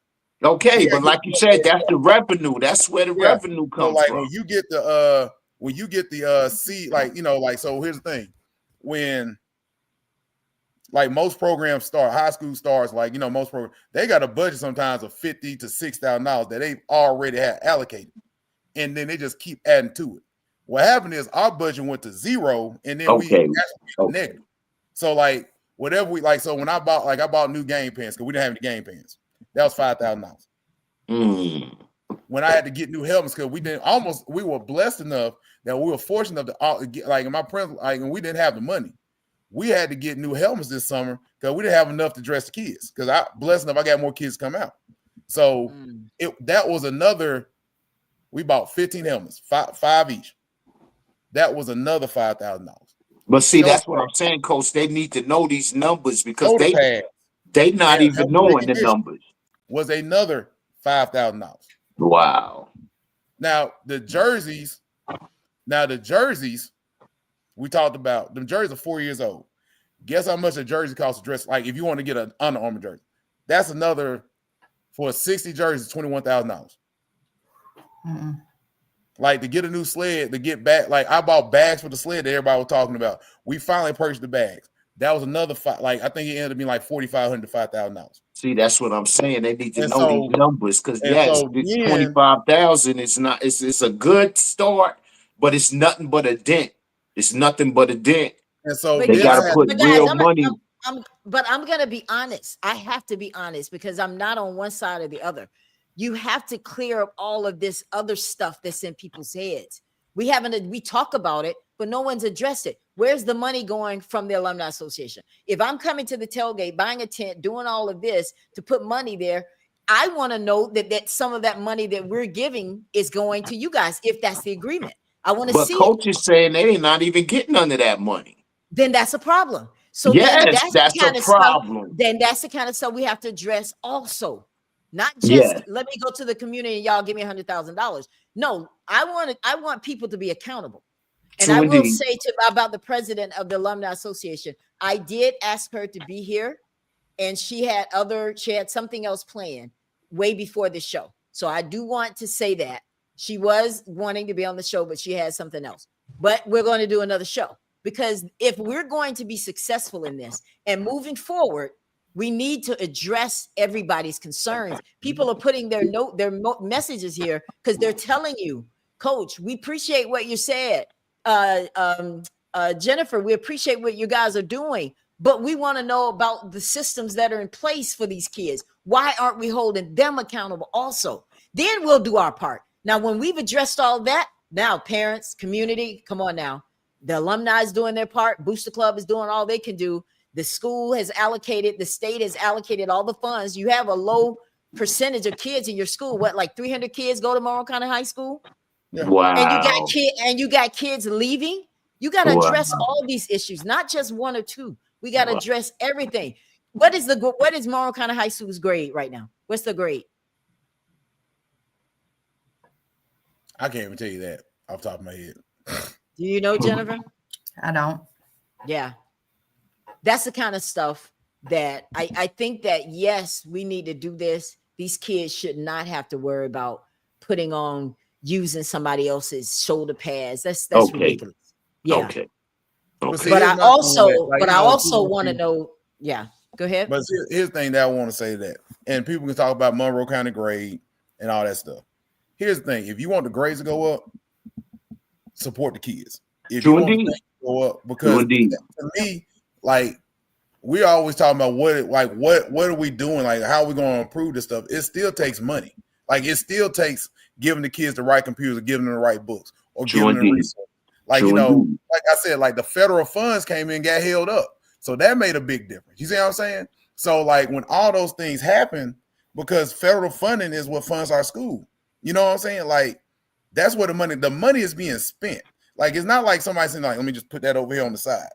It's literally already spent before it hits the books. Yeah. Like I'm saying, like like people say, well, where's like a football game? Like what money you make a football game? I didn't make anything because I had to pay the light bill, had to pay the rest, I had to pay these things. So like when it come down to it, like people have messed up. People have screwed it up a lot. The thing is, there's a whole. Now, what do you mean? What do you mean when you say that people have screwed it up a lot? What does that mean? Like, what do you mean? People past administrations would spend money on stuff they shouldn't spend money on, or the money was allocated for something else, like any other school where it went somewhere else. You know what I'm saying? Like it's allocation. You know what I'm saying? Or the money wasn't spent like it's supposed to be. Let's just put it that way. And the thing is, now after 10 years of nobody investing into the school or longer, the kids have suffered. You know, but if people aren't accountable, let's be real. If people are being accountable and nobody's checking their books, how do you know people haven't done with their part? How do we know the state hasn't done their part? How do I know that money is being misused? How do I know that? No one's talking about that. How would I know that? How would people know that? If I'm going to give you $1,000, like Crystal said, because I think we should definitely now for the rest of the time, let's talk about the solution. What are we going to do? What's going to be our next step, Coach? What do you want everybody to do in the next step? I want you to direct us on what you think we should do next. We've done the fundraiser. We got $7,000. All the Amazon wish list. The kids are getting their Gatorade and all that. That's great. We have Adopt a Tigers. That's great. But you got a gym. You got a field house. It's falling apart. Ceiling is falling down. Kids are borrowing helmets, borrowing shoulder pads. What's going to be our next step from this point on? What do we do next? Stay consistent. If you're gonna once you hit that consistency is key. Like everybody talking about accountability and consistency. If you say, okay, we have not, like, and people have done that, we have not been supporting our kids. If people are consistent and hold themselves accountable, things can get better. You're not going to make it like one lump sum is not going to fix it. Like, somebody could donate $1 million to us. Yeah, it will fix everything.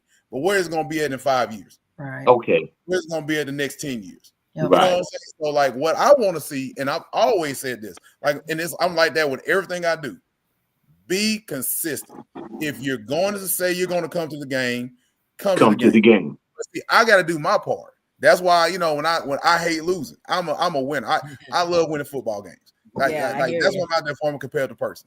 Yeah. But at the same time, if I'm like, and I tell my kids this, I say, if these people are doing this for you, you should go out there and play hard. Okay. I'm like, that's the thing. Like, my part is making sure the kids perform, making sure that we're doing the things we need to. Because if somebody donate money to me and say, I'm going to buy your team all new helmets. Well, I'm not going to be daggone. I'm going to sit there and not take care of the helmets, not make sure the kids out there practicing their butts off, not making sure I'm not holding them accountable, doing my part. If I'm doing my part as a football coach, if I'm doing my part as the teacher in that school with them kids, all I ask for you to do is meet me there. Make sure you come to the games. Make sure you're there to pick kids. Make sure, and that's all you can ask. That's all you can ask, coach. Like, that's the thing. What people do is they get like I don't want to feel good story. I just want people to do, like, if they have Monroe County pride, let's make sure we got the Monroe County pride. You know what I'm saying? Or let's restore the pride. Let's try. Yes. Like, my thing is, where do I want to take this program? My vision for the program is to make our school competitive. That's my vision. That's beautiful. Know what I'm saying? Yeah. Like, you can't. I'm talking about, this is a selfish football vision, my tunnel vision with anything I do. My thing is getting my kids to say, Coach, man, we got everything we need, man. Coach, like somebody like yesterday we had a pregame meal, and one of the kids said, man, this is the first pregame meal we didn't have, and it wasn't from the cafeteria. Not saying a bad thing, but where it was catered and it was something else, and it was a different meal. Like, he's been playing before. He's my best football player. He's been playing the program for 4 years. You see what I'm saying? Like, our volleyball team getting stuff donated to them, like the band getting stuff. Things that you like. Those are the things I like to see. I could care less if you put any money in my pocket. All I'm thinking about is when you see a smile on a kid's face and people come and say, you got great kids. These kids are great kids. Let's change the conversation, and the narrative has, and the narrative being put out about the kids. And I want to address this, Teresa. Titus' name came up because we were complimenting him as being someone that went to the NFL from Monroe County High School. The best player ever. Yeah. And because we're talking about fundraising, that came up because we've been talking about corporations.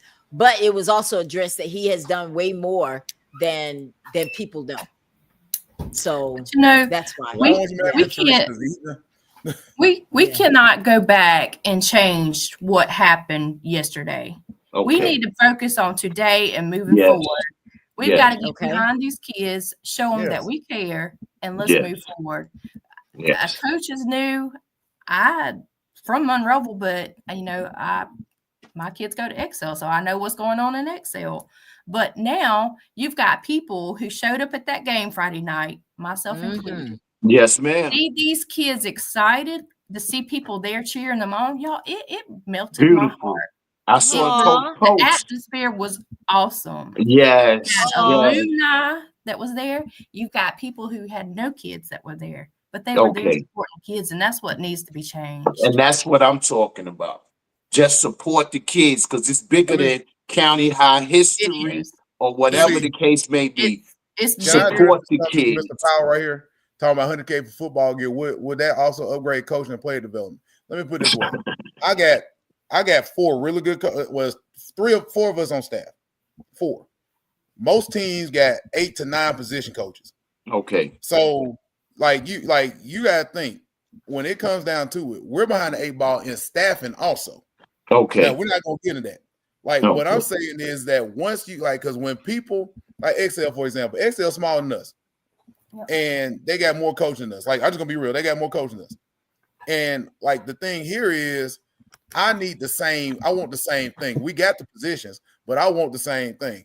I want because like I can get better coaches. I can get more coaches once we have the program where it needs to be. Where somebody say, I'll come work for Coach Wilkerson. You know what I'm saying? I'm gonna apply for a job because I want to work over here at Monroe County High School. You know what I'm saying? Like those things that I'm working on. Like I'm working on trying to get it to the point to where when we walk on the field, we're not at a disadvantage like coaching player. Like I'm not gonna say player wise. Like the whole infrastructure wise, we're not behind. You see what I'm saying? Like that's the thing. If you work in a school where you don't have any help, and I got good help, like they're great guys, but they're spread thin. You see what I'm saying? Right. I'm the head football coach, strength and conditioning coach, and head track coach. Wow. There's not places that when you're head football coach, you have to do both. But because we're so short staff in the coaching area that we can't do it. You see what I'm saying? Wow. So yeah, like you can always say, well, this and that. That's the thing that you run into. Like what I'm trying to do is get it to where people want to come back and work. And the reputation's been so ticked off and like been so piss poor for no reason. But people are talking, they talk and run their mouth all the time that people are so scared to come there and work. The only way you're gonna get a successful baseball program is get the right coaches in. Period. Sure indeed. Like, you know what I'm saying?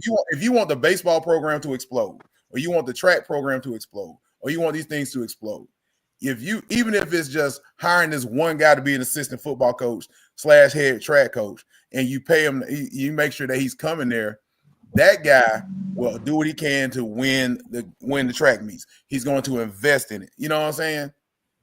So when people sit there and tell me, like, what do you need? Like, I'm like, when you stand on the sideline at TR Milk, like, I'm telling you, you was at the game, William, Miss Bailey. You was at the game, Jennifer. Yep. How many coaches did they have over there? A lot. I saw the pictures. Like you're talking about different people that are, different people that can coach every position. You got an eye on everything. You see what I'm saying? Coach, I have a question for you. Do you have to have some kind of degree or something to come and help out coaching? Yeah. Or do you have to be hired through Monroe County, or can you just volunteer to coach? Like, here's the difference between a volunteer coach and a paid assistant. If you volunteer, let's say you got another job, you're a volunteer.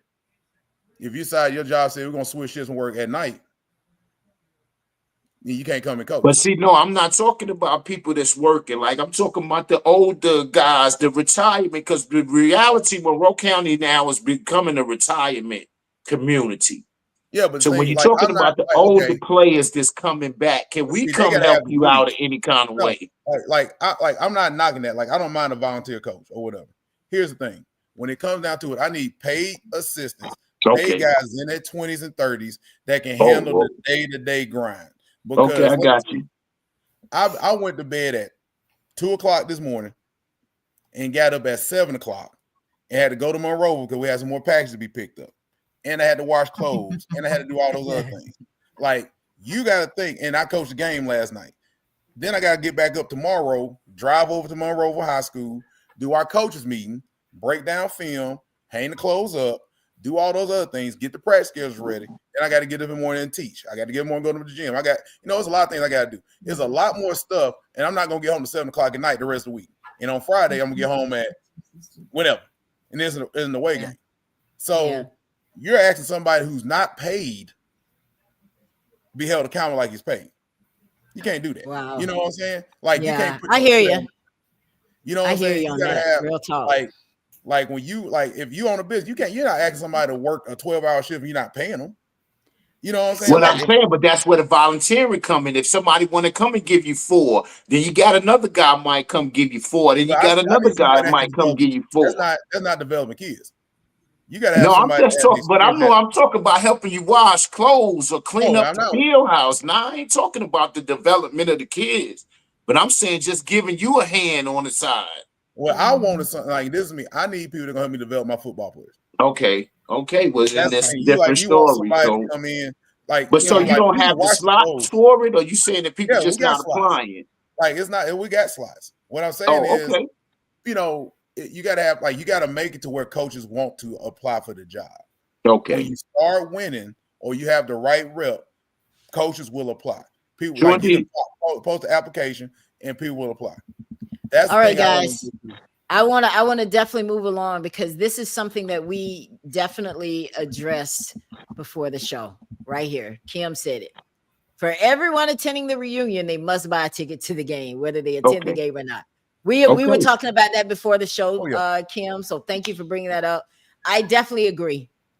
I definitely agree because like what Terry Johnson said, that all the stuff that the alumni is getting isn't just for sports. In other words, they're allocating those funds elsewhere.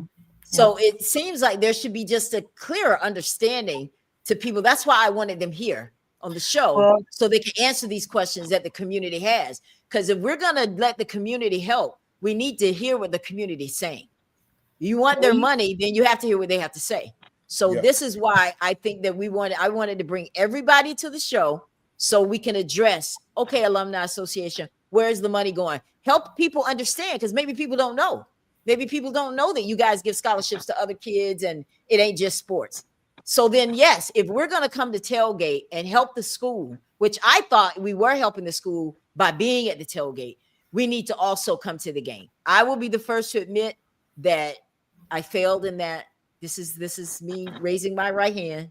But I know I'm not the only one that did go to the game. You definitely not the only one. Do we all agree that this year when we go to the tailgate that we will shut it down and get into the game, or at least buy a ticket?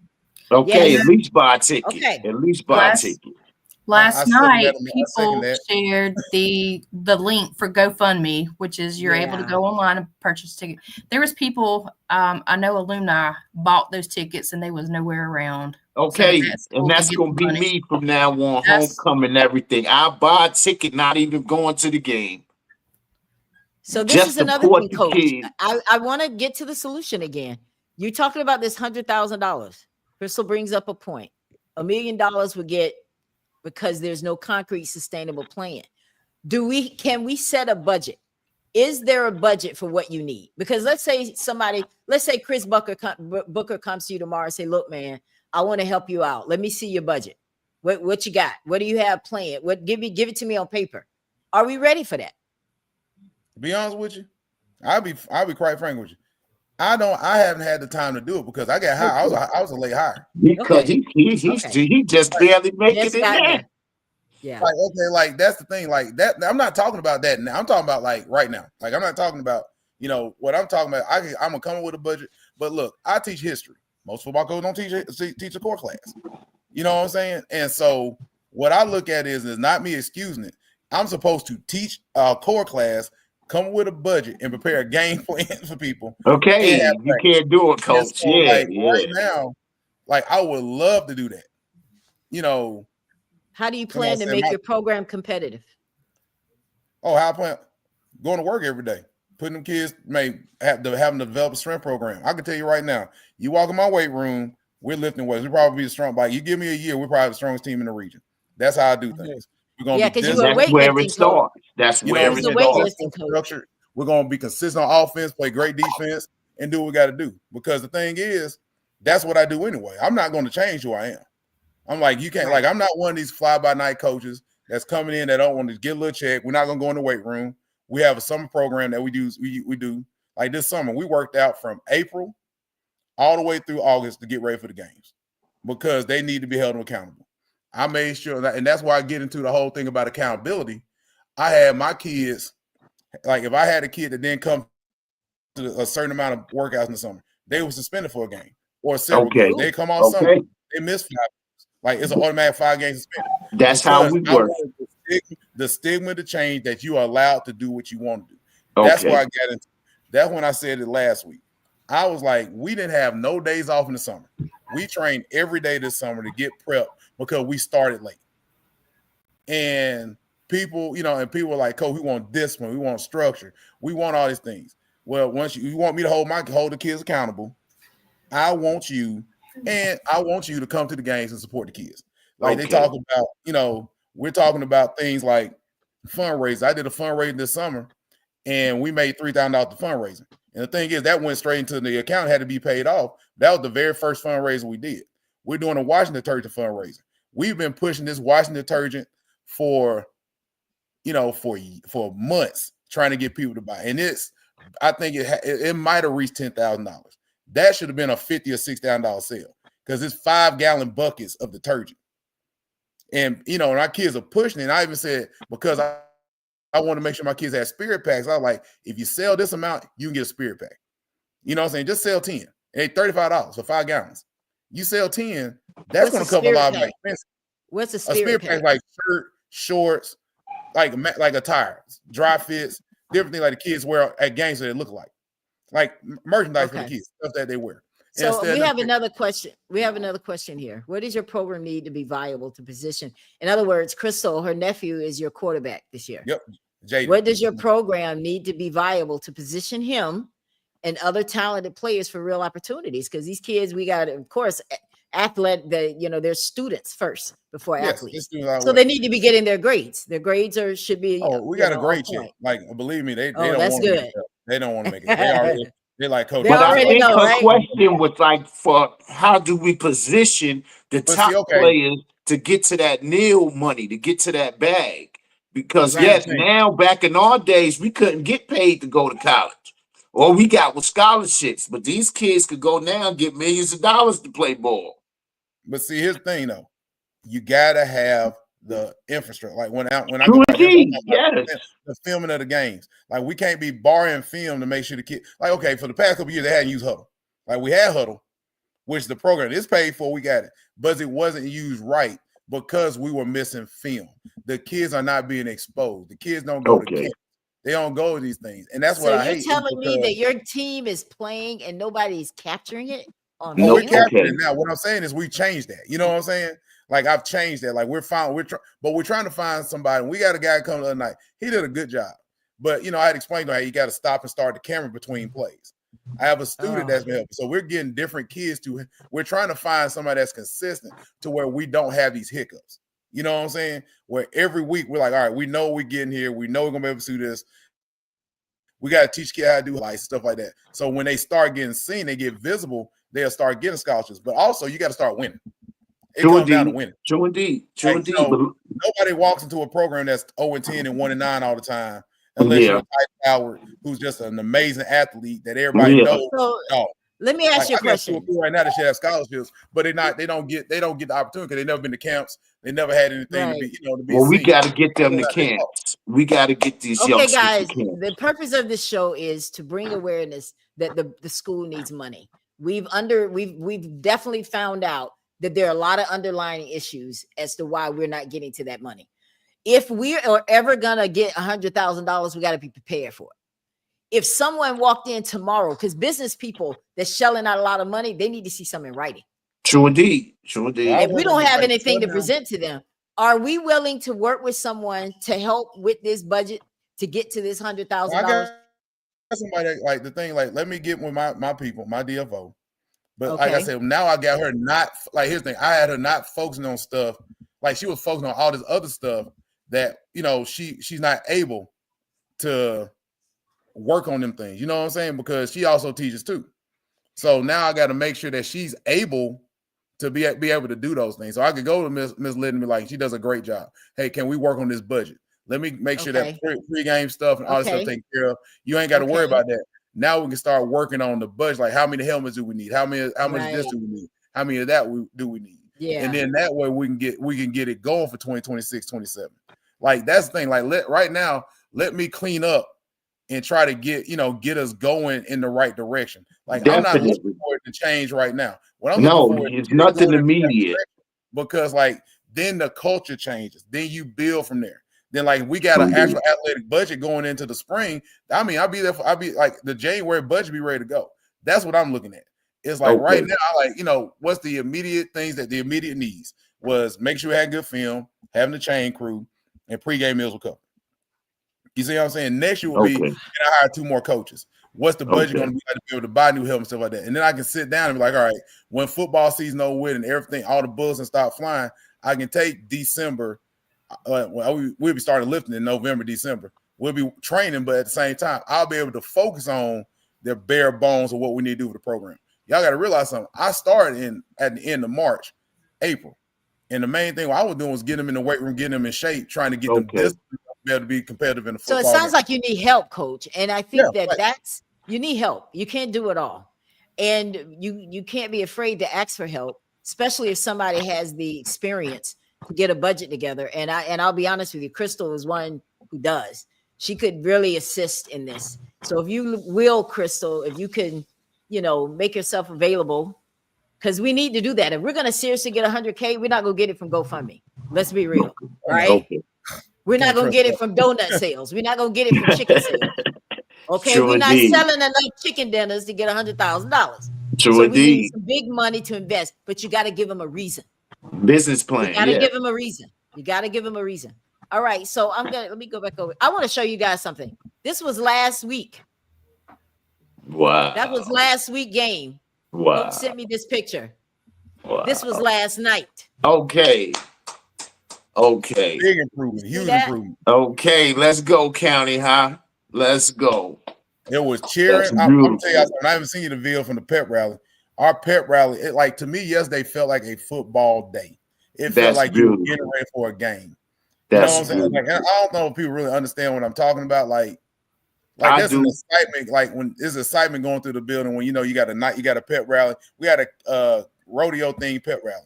Kids were line dancing, jumping around, having I bet that was nice. Those kind of things build school pride. When there's a theme, definitely. Like our librarian, she was like, Coach, make sure you have a theme every week. I'm like, Lord, geez, I'm trying to just win a football game. I gotta make sure you have a theme. You know what I'm saying? Because all that other stuff, I can't, until if we get the kids to have fun with it, we'll have a student section. I'm trying to, like all that stuff I want to see. I want the kids to see a student section, not just football players, but the school itself. Because it's funny, I've been in school where they paint their face and they got the clackers and they got the pom-poms, and it's like a whole when we won state in baseball, we had, and I'm not even a baseball player. It didn't matter. You were sitting up in the bleachers, you had a whole student section right behind their bench. Okay. You know what I'm saying? Those are things that our kids need to see because they're like, man, my classmates here, they're having a good time. We rock, and when we get done, they're gonna shake my hand. It was nice seeing the kids. We lost. I had beautiful with their friends. That's right. You know what I'm saying? They weren't walking in there to nobody want to show them any kind of love or people clapping for them. Those kind of things got to see. I told them, I said, when you look across that middle, I was like, their band's playing the alma mater. They're doing all those things. Those things I want to see us do. When you somebody. I gotta give a shout out to my Hello, my name is Haley Smith, and I am the captain of the cheer team. Hey, my name is Trinity Deese, and I am the co-captain of the cheer team. We would like to thank our family, friends, alumni, and community for always supporting us. We have an Amazon wish list. If you wish to purchase anything, contact the school in care of Coach Severin. Thank you. Thanks again. Please go to the Amazon link and support the Monroe County High School cheerleaders. Check it out. Ella, I just want to jump in and say something real quick. Yes, ma'am. When I started this goes past the money. This goes past football season. This goes past baseball, basketball, cheer, softball. We've got to get behind these kids and rally them. These seasons are going to come and go. Okay. What they're going to remember is who stood behind them, who stood beside them, and who held them up at the end of the day. Yes, ma'am. That's where this community decided to stand up as one. People all over Monroe County come together and made sure these kids knew somebody cared about them. That's whether beautiful. it was a parent, a grandparent, not even having a kid in the system. That's county high. That's where it's at. I feel that's beautiful. That's what it's supposed to be about. Here's the thing, and you're right. For me coming in, I wanted the kids, not just my football players, my kids to trust me, because, I can say, I'll say it like this, there's as in relationships, if you're used to one way, Like you used to being treated bad, or treated like treated like this, treated like that, not being supported. You used to it. You don't know how to react when you get supported. Okay. You don't know how to react when when somebody says I love you with genuine. Like I remember my kid talked about a previous coach. All he talked about was how much money he made every day. Like, and I had a conversation with him, like what? Where did we miss about the kids? You see what I'm saying? Yep. And like, so when it came down to it, I was like, I can't do that to my kids. I'm like, yeah, I'm like, because the thing is, if I'm going to hold you accountable, if I'm going to push you, if I'm going to make sure that you're in the weight room every day, I'm yelling at you, I'm saying everything I can to make sure I get you motivated, having you come to 6 o'clock morning practice, making you run all these hundreds and doing all this stuff, and taking you all over the place. Make sure let me make sure you get some hydration and some food. Okay. Oh, that's like, the least. Like this started back in, like, I don't know if you ever went back. I mean, like I made a post back in June about, hey, we did a 707 with a big 707. Only got to do one because we didn't have helmets. And it was at Uri. XL, Uri, and Clark County. Mm-hmm. Now we got second in the whole thing. Now we kind of screwed up in our bracket, but technically got second. So, but when it came down to it, my kids didn't have nothing to drink. We didn't have no food. We didn't have nothing for the kids. And that's where that's when I started seeing the problem. And I made a post then about, we need hydration. We need this. And then this lady came and made another big post. She's one of the ones that she was a football mom. Her kid go to Hillcrest, but she's an alumni. She came in, did a big water drive. And I mean, we got a room full of water, Gatorade, stuff like that. And then turned around, and that was huge because that has got us through. But I was like, we still, people started bringing fruit, started bringing crackers and stuff like that. Because when you go to these games, a lot of people don't realize that's how these kids sustain during games and stuff like that. Yeah. A lot of they don't get, like, once you get to pregame, halftime, it's been about 2 or 3 hours. Your food levels is down. So why you think those, like when people say, well, they always fail out in the fourth quarter, well, that gum, they ain't got nothing to eat. Okay. They ain't got the hydration. So now, they out of gas. They out of gas. Yeah. So, that's the thing I've been pushing is that, look, let's just make, or like when T.R. Miller came with, they had a table set in the back feeding the kids. Like, that's the things I'm talking, or, sandwiches. I was at the mom, just the moms made the moms did ham and cheese and turkey and cheese sandwiches. They're clearly doing something that we aren't. Their program seems to be a little bit more stable, more accountable. And accountability. But I think if it was like, if it had been some set, been something that's been doing a while, people knew about it. Yeah. Then I think that would be even better. You know what I'm saying? That's what I'm trying to get to. That's the sustainability part. Next year, next year, my goal is next year that before we even kick off a practice, all our pre-games taken care of. Yeah. Either donation or it's already paid for. Yeah. All our stuff is catered. That we got everything, like all those little things done, because then the main thing, and that's trying to win a football game. Yep. That's what I'm looking at. I wasn't even thinking, what I'm saying? Then when it became a whole school-wide thing, I was like, yeah, our volleyball team didn't do that. Our softball team do that. Like, these kids need the constant presence. And that Boots, like, when the Boots Club ain't got to work, like, they can fundraise and people come to the game to help with the fundraisers. Now they're making money and they're not spending money. They're just outspending the money because they're trying to make up for loose ends. Mm-hmm. Like, our Boots Club needs to be able to sustain itself too. Okay, so there's a whole conversation going on over here I want to share with you guys. One of the questions was, is there an additional budget for additional staff? And the answer was no. The school's priority is education. So then why say no to volunteers? It's not like what I'm saying, like volunteers are not held accountable. Like a volunteer, they got jobs. Like I said, if I hire, say, a 25-year-old that works at Georgia Pacific and it's middle of the season and Georgia Pacific says, hey, we're going to night shift. They find out where you can use him and use him there. You won't have everybody understand. But see, coaching goes deeper than that. It's about development of kids. I can't give a volunteer the position of offense coordinator or defense coordinator or linebacker coach or running back coach. How many coaches do you have? How many coaches do you have right now? 3. And who are 3 coaches? Yep. And Coach Jones, Coach Gonzalez, and Coach D. And what are their titles? What positions? Coach Jones is defense coordinator and also receiver and DB coach and receiver coach. Coach Gonzalez is running backs. He's OC, running backs coach, and receiver coach too. Coach Dotch, he is technically the offensive line coach and D-line coach. But I call the defense. Me and Coach John, the co-coordinator.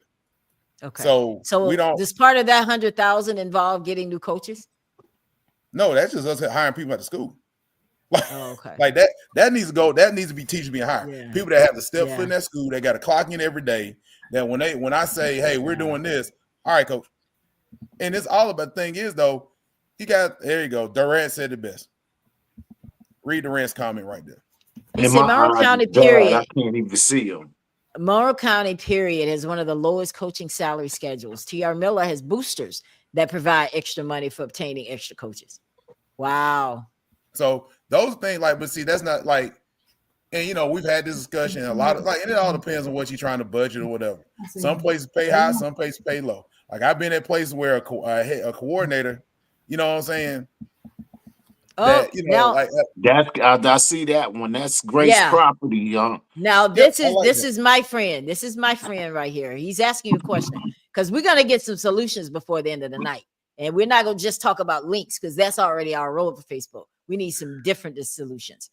Kim says, "May I volunteer to create your budget and stand before the board and defend it?" Yes or no? Yes. Let me meet with you. We can talk and see what we do. Let's make sure we work it out because look, I'm trying to make sure we do what's right, and I want to make sure it's done right and do the thing we need to do. I would love. Well, nobody's doing anything now. To be honest with you, this is where I think it gets testy for me because I see this. I see that we're asking people for money, but I don't see the people that are already in place talking. I hear from Jennifer. I hear from Jennifer all doing her great stuff, but I don't hear from the other organizations. I want to hear from them. Here? Yes, and Jennifer say this. I never asked for money. Not like this was all the community, like Reverend Durant, the community asking for donations. I never act like I won't do that. Like I never say, hey, we need this. I mean, it's okay to ask for that. But what I'm saying is that all I want to do is make sure that my kids got the right opportunities or were able to be in the right position to be successful. Amen. Amen. And like, that's awesome. I never asked for a dime because that's when it gets shaky. Because people gonna say, then that's why you need to get somebody else to do it. But the reality of it, coach, is that you do need money. So yes, even if your pride won't let you ask for it, you need it. It's not pride. It's like, okay, here's the thing. Once you start asking for money, people can start talking about your job. Like I'm not gonna put my family. I got a family to feed. I'm not putting my family in a situation to where my butt, because I'm still a man. I still got to take care of my kids. Kid, not kids. Let me put it that way. Kid. I got to make sure that my bills are paid. I would never put my family in a situation where I'm asking, going out and ask for a handout or anything like that. Oh, well, no, I'm talking about from the community and from the alumni. Like I'm saying, that's what y'all need to do. I'll give you the budget. Okay. Well, we'll handle that. You the budget. But the thing is, that's where where we fell behind the 8 ball is just the community kind of just fell behind. You know what I'm saying? And it's a stigma in the community. I'm not gonna put it all on the community. I can't put it. I can't. But what I'm saying is, I'm not attacking the community. What I'm saying is, it's been a whole infrastructure thing. Like the infrastructure messed up at the school because like people said it. Inconsistency in the administration, inconsistency across the board. So it's a whole thing. So it's not like I'm trying to take the county out of it. What I'm saying is that I just want my the county take care of itself. I think eventually, eventually it will sit there and it will get better. Like it has to get better in order to say, all right, Mr. Cook, my nephew's quarterback this year. So what does your program need to be viable to position him and other talented players? For real. I've said it. We need to get to it. We have to get to the point to where we are competitive across the board. And what I mean by that is staffing, equipment, and the ability to take these kids to camps to be visibly seen.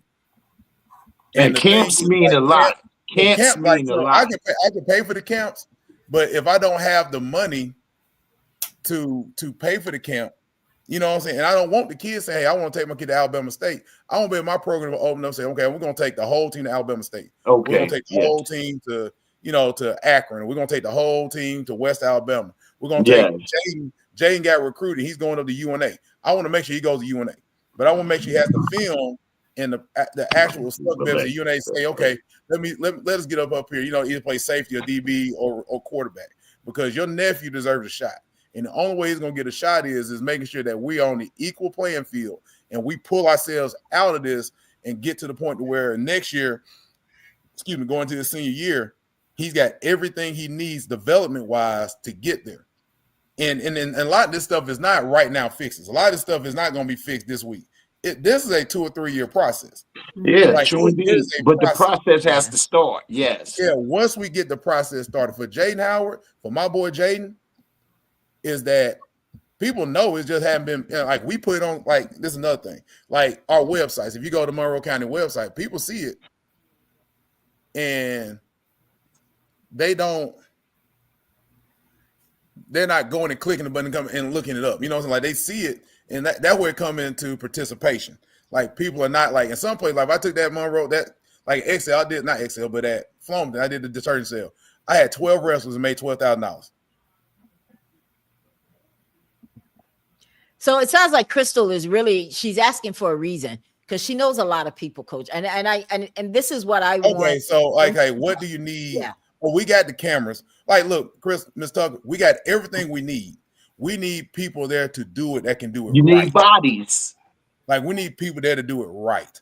So that way I can teach them how to do huddle. Because, like, they don't know how to use huddle to their advantage to create Twitter page and stuff like that.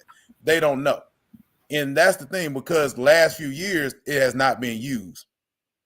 So, like, we got the camera, like the stuff is there, like the things are in place. It's just that we got to get people to okay, what does your team need to get the games film? We just need somebody that's an adult or somebody that's really good, or a student, and we're working on that. Like, we're actually working on that to get to get those things. You know what I'm saying? Like, we got all that stuff in place. It's just finding people that's committed to doing it right.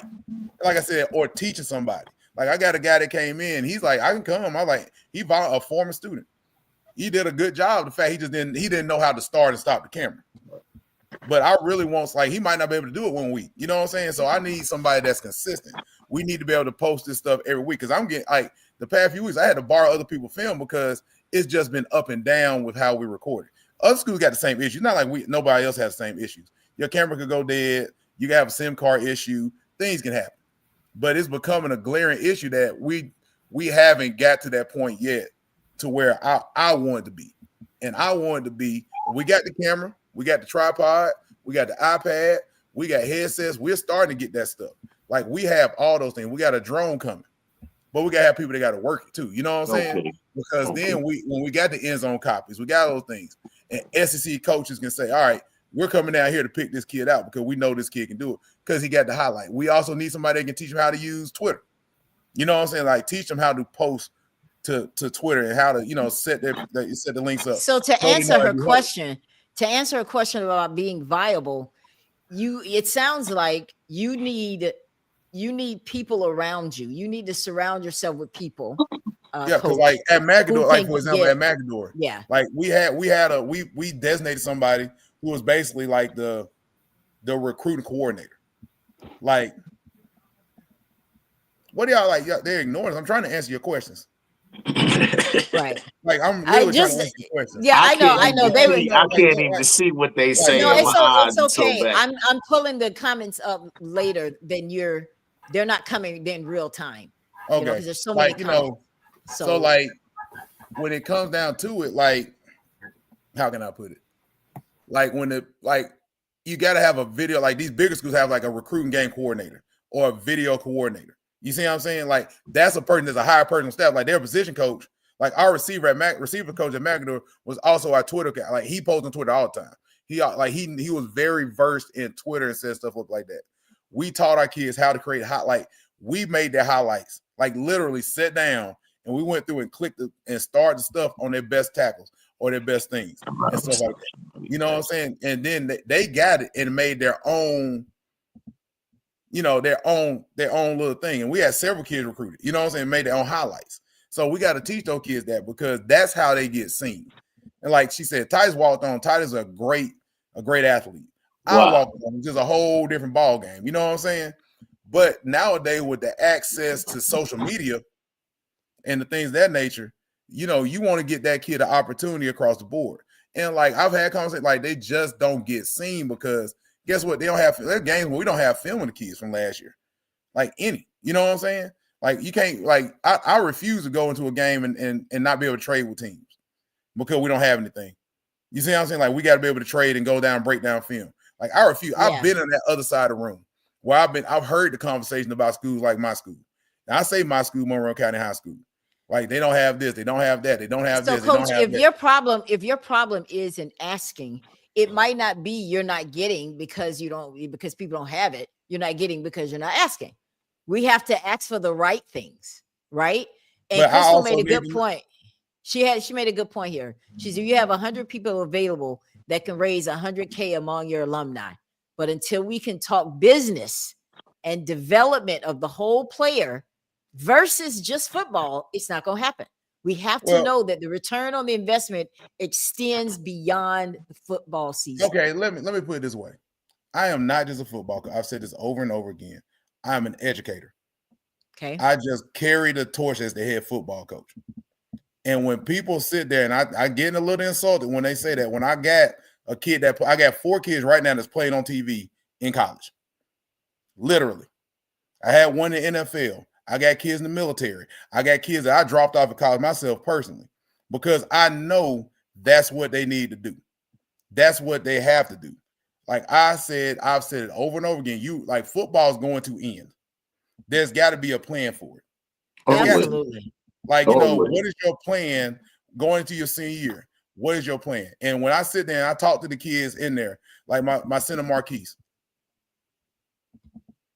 like, center Marquise is like, he's like, Coach, I'm well. I'm saying, good, go well. Like I got my boy Caleb. He's getting his CDL license before he turns 18. I'm like, son, if you don't want to play college ball, that's fine. I was like, I just want to see you be self-want.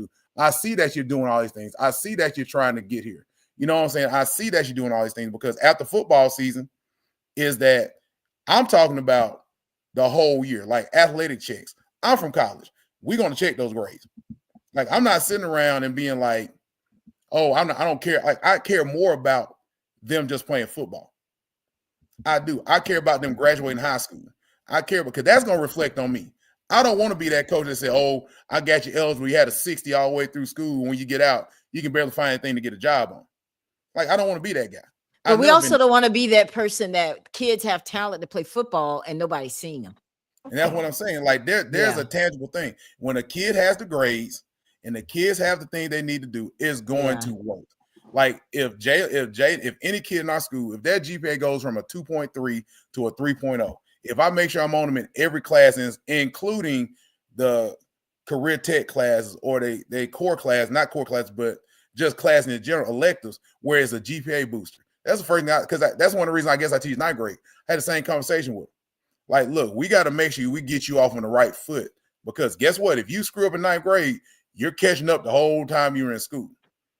And so this is a good question. Has anyone asked any businesses for donations?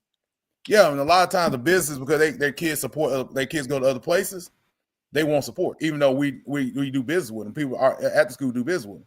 Like, and you got to think too, as far as businesses in Monroe County, okay, you have a limited number of businesses. They give this one, give this one, give this one, and after football season, they gave all they've had for the year. Yes, I'm not limited. Don't limit it to Monroeville businesses. You have alumni that may have a business in Tennessee somewhere that love this school. But see, that's what we got to do. We got to reach out to the alumni, because don't just stay in Monroeville. No, you're not gonna get it in Monroeville. The alumni are the only ones that really care about school. I've only been 3 months on the job. And look at what you did. And look at what you did. You got us finally talking about it. That's great. And the thing is, if you and I think that's just a small town mentality in a lot of ways. Like, let's just stay in our little bubble. We're not going to go out around everybody. And then what people have done is moved and got their own little bubble going to in another spot. And don't go back and say, hey, I'm going to write a check. I do own a paper company, but I'm not thinking about writing a check to Monroe County because I ain't been there in 30 years. Well, they're not going to do it if you don't ask them. If you're not asking a lot of times them, they like, hey, that's how both, hey, you got to look at wait. Let me say one thing about Monroe County. Our alumni ain't like that. Come on, get it, baby. I'll Get say it. one Get thing it. about Monroe County. Our alumni is not like that. Yeah. If you ask us for something 40 years, 50 years, we ain't been there, we gonna get you that. And coach, I can show you better than I could tell you. But our alumni is not like that. And we didn't know. We didn't know County High had went down like that. And please believe, now that we do, you stay there long enough to see how we change it. I just saw when that was a good one about a DFO. She does need help because she's our special ed teacher. So our DFO, she's our special ed teacher. She literally would love to do all that stuff because I call her my assistant. She's an assistant coach. She gets paid. Like she has taken care of me more than anybody on our pro. Because there's a lot of stuff I ain't got to worry about. But now that we're trying to put stuff in place with the stuff that she shouldn't have to worry about to be a DFO, which is like you said, a plan for the budget and stuff like that. That's what we can do. Like now we can make those, if I can get this stuff cleaned up, then we can make that plan. Like I said, this is a long-term plan. Rome wasn't building a day. Oh, so true indeed. We can get the budget going in December. I would love to get the budget going in December, but let us get through the season because right now it's so many moving parts, like trying to get ready for a game. And I got to make sure that we're ready to go. But and I love the discussion. I love the fact that we're getting here because when it comes to 2020, 26, 27, I want to make sure that we're going into it with the right mindset. I know I'm going to probably be in trouble Monday. People are like, well, coach, you did this. Oh, well. But the thing is, I'm like, well, 2026, where can we go from here? You know what I'm saying? Yes, definitely. If the alumni make that shift now, this year, right? You know what I'm saying? Like if homecoming is homecoming, and then we see a shift. You know what I'm saying? We see that. Oh, you're gonna see a shift. That's just one thing, guys. That's just one thing. That's just one thing. That's one thing. I want to clear it up though, because people think that you don't want volunteers. So let's clear it up because Ernie asked, and we did get a clear answer. If a coach who isn't working wanted to come out there and work with your defensive line, work with your offensive line, because they're good. They've graduated, they've gone on, and now they're not doing anything, but they were good at County High, to come out, kind of see what your boys got and kind of work with players one-on-one. Will you accept that? Yes or no? I have to do an interview with them and see what they know, like any other coach. And then we'll go through the whole process of hiring a coach. Like I'm not bringing nobody into the program that's going to come in unless I interview them, sit down and have a professional relationship with them. Because at the end of the day, I need to make sure, because I'm a D-line guy. I played D-line in college. I played D-line in high school. I went to college playing it. I got all state in it. I can coach D-line. I need somebody, like I said, I need people that can volunteer, that know what they're doing also, because it's a very shady thing when it comes to volunteers, because a lot of times, like I said, jobs, accountability and stuff like that, it comes to you got a CYOB. And so they got to go through the whole coach. Like they have a coaching class for it too. Like you got to go through the state to get certified in. If they're willing to do the certification for being a football coach and going to buy into the program, and they're going to follow and make sure, that they are going to help the program move on, that's what I want. Because look, I don't want somebody in and out. I need but I'm saying, so you saying that you need somebody with certification, and you want to interview them, and this be their only job. And that's not even the coaches. That's for the board. That comes from the county level. I can understand the liability because you have kids. Yes, and make sure. But I can guarantee you, Coach, you will have some people from Monroe County that will go get that certification, that will come sit down with you and interview, and will be a help to you if you stay there long enough. Now, yes, we can't do nothing this season, but I can guarantee you, by next season, you'll have some people out there volunteering that can help your team, because you don't know the athletes that came through Monroe County. It's a lot of guys sitting around there that's all state, all county. You see the thing, though, and this is no knock on volunteers. Let me put it this way. This is no knock on volunteers. There's a certain level of coaching that has to be in there. Coaching and playing is two different things. Like you can be the greatest football player in the world down there, but if you never experienced being on a coaching staff or ever experienced other places to coach, I need guys that's been in this fire before. Well, Like we're this is not the talking whole. about just regular people. Yes, you're talking about guys that went to college. Any player that played college football can be a coach because Nah, you no, they watch can't. the I tape. promise you. You No, watch they the can't. tape. No, they You cannot. okay? See, Because look, that's how where many me and you guys? disagree at. Okay, I'm gonna tell you that. But It's if like you me. were a It's like D1 athlete and you sat nope. in that tape room at Troy State, Alabama, Auburn, Alabama State, Don't mean you know you ball. can't. Okay. Don't mean you know ball. Because Hey, believe me, Okay. I like All look right. So like let's we can agree to I'm gonna disagree with leave that one that because alone. I'm yeah. gonna leave that because we talking about the money, reality. We talking about the money and we talking about the kids. So, coach, you can keep doing it with your 4-man staff because there's a lot of people out here that will come and I'm help not you, saying that. but Like you everybody is not gonna you're go taking through all of Okay. that. I'm not saying that you're not Okay. like what I'm saying is Right. that I said I want certified teachers Okay, and okay, coaches. okay. That's Well, it. I'm Like telling I'm you not to wait saying that. on that. Huh? I'm telling you to wait on that because you got plenty of people that'll come out there tomorrow and give you a hand, but But see, everybody the ain't thing gonna go is, through no certifications but see, and all of that's that. them are kids. So, I Like I mean, it can't is have what it nobody is. out there. But Like this I is not understand. these are 14, 15 year These old are kids. right. I Like you Right. can't have understand these that, kids. but you're It's a talking about liability. fathers, you're talking about soldiers, you're So talking It about doesn't people that done matter. played. It does okay, hold on like a it second, doesn't guys. matter. Hold on a second, guys. If you Because Okay, I get a think kid, okay. I'm screwed. I mean, that's a I'm just school saying. board. That's a school Yeah, board function. Yes. that's a law. Because if we find out what it takes for volunteers, and if they say, well, no, you can't have one, then that's a mute issue. Yeah, But definitely. But what I'm saying Crystal is has that a yeah, it you're will saying be that they're people that'll go and get that yeah, certification just we because gotta they want to help yeah, County High. They just want to know what you need them to do. So yes, you done told them to get the certification. You done told them that you need them to come sit and interview with you. Let's right. see how many people will go and do that for you. All right, We'll let's see. move on. Let's move Okay. on. Let's talk about the cameraman right here. How much do you need to find and pay the cameraman? If we were gonna put it out there, let's say somebody wanted to pay for the cameraman for you. What do we need to get somebody to do it? Because they need to know how much they're gonna make.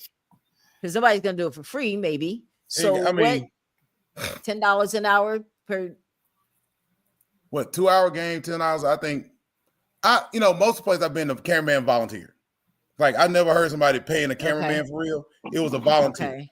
You know what I'm saying? Okay. So like, how much is the camera? We got cameras. We got 2 cameras actually. We have 3 cameras and a drone.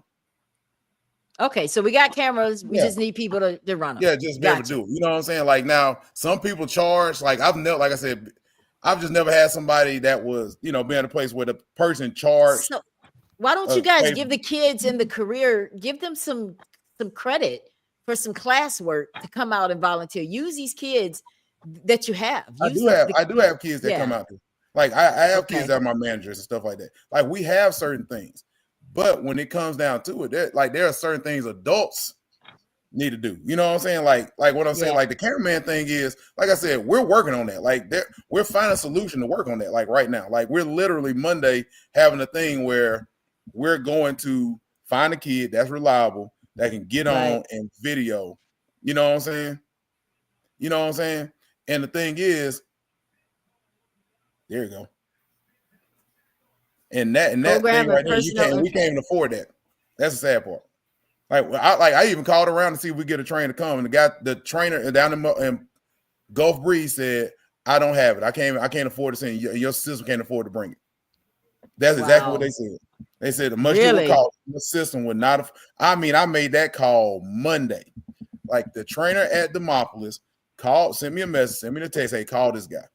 And then was like, he told me, he was like, nope, I don't even have the staff doing it. You couldn't afford to do it anyway. West Alabama the same way. Mobile the same way. I'm trying. But the thing is, like the superintendent tell you the same thing that we talked about. He's like, that's the same thing they all said. Like they don't have the But resources. we don't stop there. Okay, you don't stop there. You're not going to tell me no. Keep going. Find another way around it, because we're doing what's easy. Somebody tells us no, we stop. No, we're gonna find a way around it. And it looks like there's stuff that we need to do. If you want $100,000, you got to have a budget. You got to have it laid out for them to know where their money is going. That's real talk. Like right now, I'm not gonna be able to do it. Like like tonight, I got to you got some help. You got some help. Kim is gonna help you. Okay, so I think we're getting ready to get out of here, guys. This has been an awesome conversation, right? Yes. Definitely. And go Tigers. This is all about the kids. This is about the legacy of Monroe County High. No consolidation. Monroe County High till the end of time. So for all the alumni, the legacy, let's prove everybody wrong and don't believe that we could bring County High back. Because it ain't nothing but a thing for us. So to all the doubters, the haters, County High's gonna go last forever through the alumni. And I'll leave it at that. But one thing is true, guys. For me, I don't know about anybody else, but I look beyond football because the truth of the matter is that a lot of these kids are not going to the NFL. Oh no! And I know that's somebody. 100%.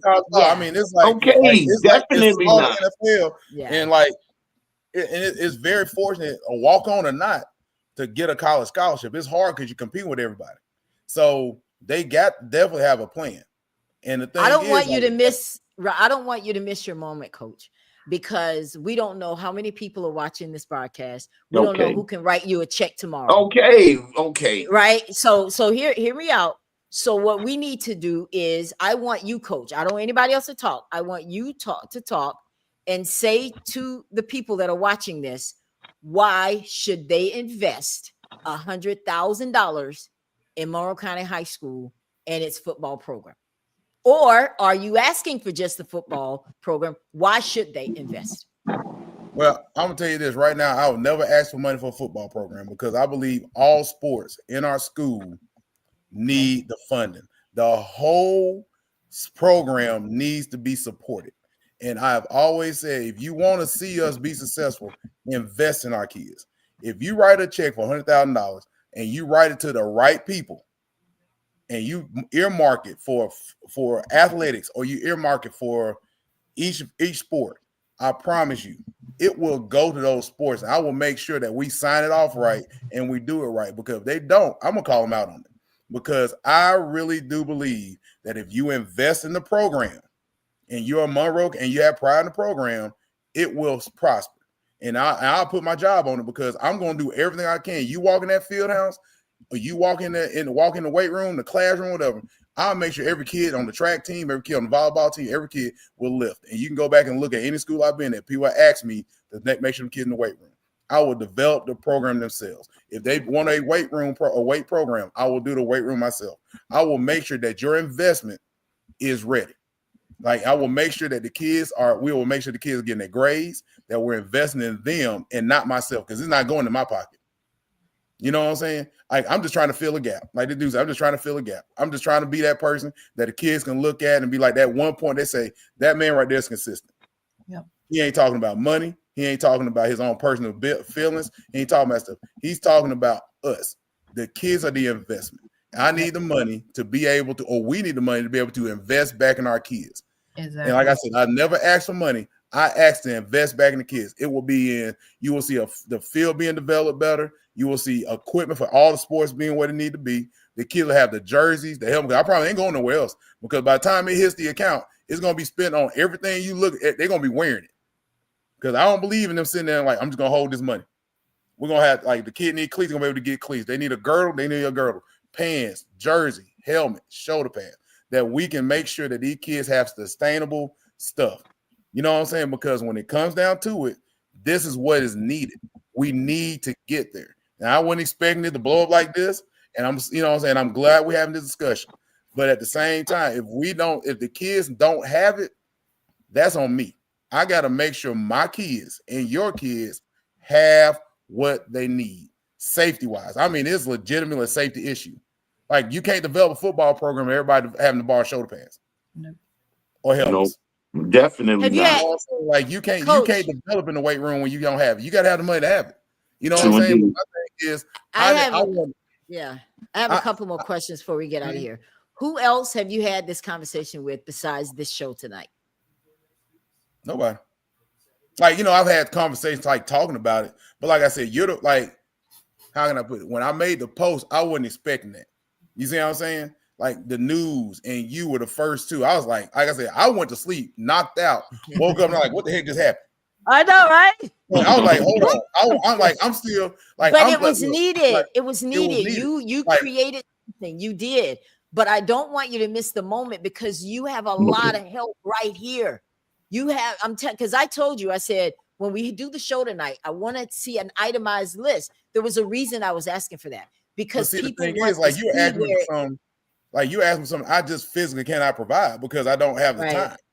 Right. Like, I'm not sitting there, like I'm not But sitting. you know that nobody's gonna write a check for $100,000. Oh, I know. Like, I know. Like, the thing is, like, okay. Let me put it this way. Yeah. That was never my plan. Like, I promise you, I was just doing the show. You like all the ideas that came with the out of my to get you some money. Your mouth. Okay. Because I don't want to just do a show to get on here and talk about it. And you got to keep it real. You got to keep it real. If you need that kind of paper to get the program back the way you need it to get it to, but you can't just then talk you need to about let the people know. Jokingly, I was like, okay, like this is like, I was like, whoa, this. Oh, I don't think small. No, I don't think small. I'm thinking $50,000 checks. But people are not going to do it if they don't believe in your program. If they don't believe in you and they got too many questions. My job tonight is to clear up a lot of the hearsay that people are out here. They're worried about where the money is going with these Booster Club, Alumni Association. This is no point at them. This is why I wanted you guys on the show so you can clear it up.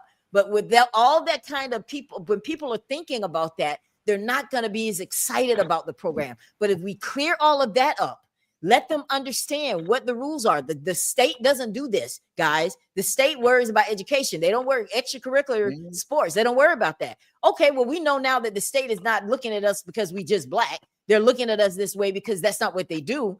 Okay, you got 300 students in your school. Why would someone invest? How are we educating these kids? You're not even an A school.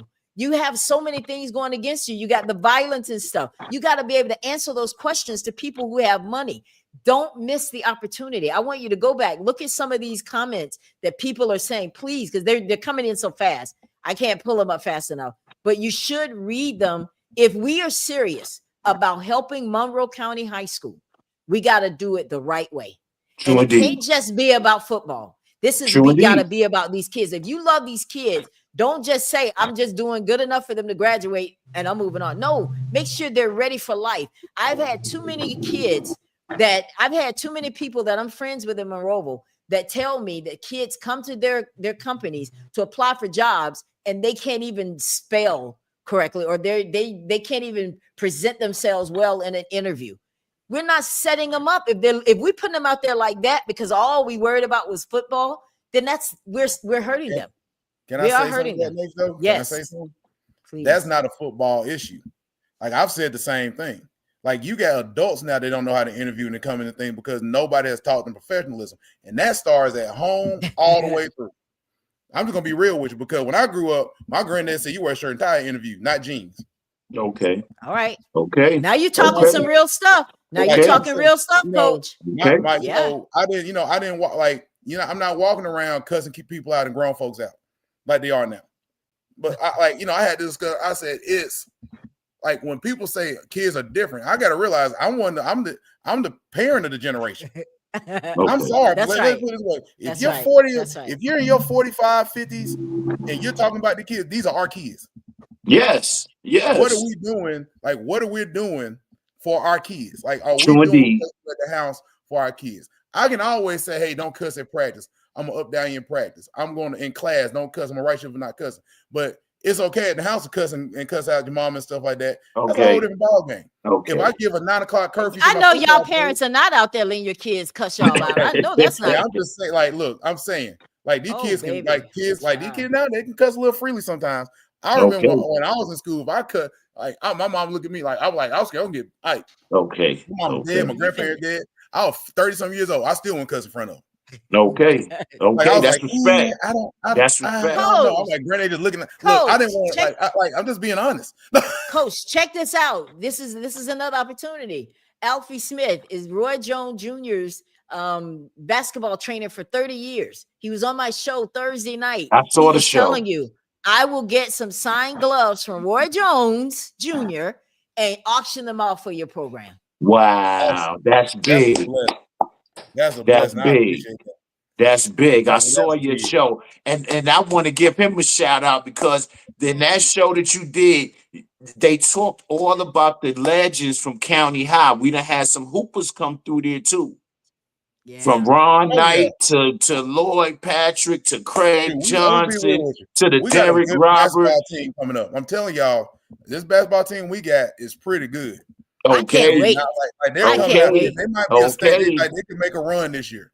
Okay. And I want them supported just as much as anybody else. I want all yes, we got to support all the sports. You know what I'm saying? So like I don't like that's the thing I don't want to ever get to is that I don't want people to think I'm just a football guy.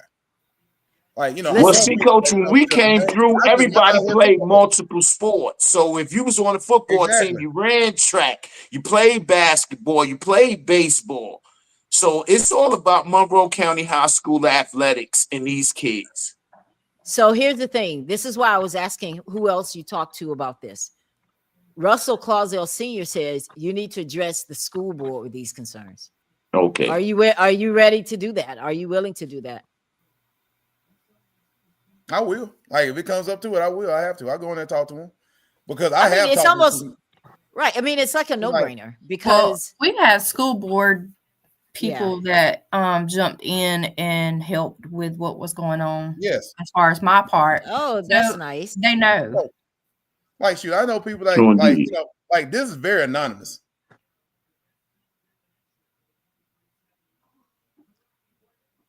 Okay. Crystal says, Crystal, you're just blowing it up, girl. I tried to get her on the show too. The hell you say that is not a football issue. When you are tasked to mentor a child in any capacity, you are tasked with developing a young man, not just a receiver, tight end, or running back. Home is where it starts, and school and educators, including coaches, are the reinforcement. Do you guys agree? True indeed. True indeed. Yeah. True indeed. I'm gonna support whatever. Like if a mama say or grandmama says we're gonna, you know, my son ain't playing, got trouble. I'm supporting it. They can tell you I don't play about my discipline because my thing is I want the kids to be great young men. True indeed. True indeed. Like you know, because like you think about, I want my kid like if I got a player and he leaves off and he's a truck driver, go make your money, man. I'm proud of you. Like okay, because guess what? Okay, like I got kids as welders. I got kids that play military kids that work, you know, linemen. Like, you know, they have great jobs, male and female, that I've coached. You Russell, I'm going to ask you personally. This is from me to you. You know, we good like that. Will you work with Coach Wilkerson to prepare himself to address the board? Because Russell is saying he is the president at his school board. And he knows that this would be something I would want to hear from my head football coach. He can get you right. Are you willing to let him assist you to get ready for the board? I'll come to the meeting. They may not let me speak. Because, you know, I don't have a problem going to Monroe sitting in city council meetings. They emailed me one day. Oh, what? No, this is a community. You got to hold people accountable. And if there's anything that the government or these elected officials can do, make them earn their spot.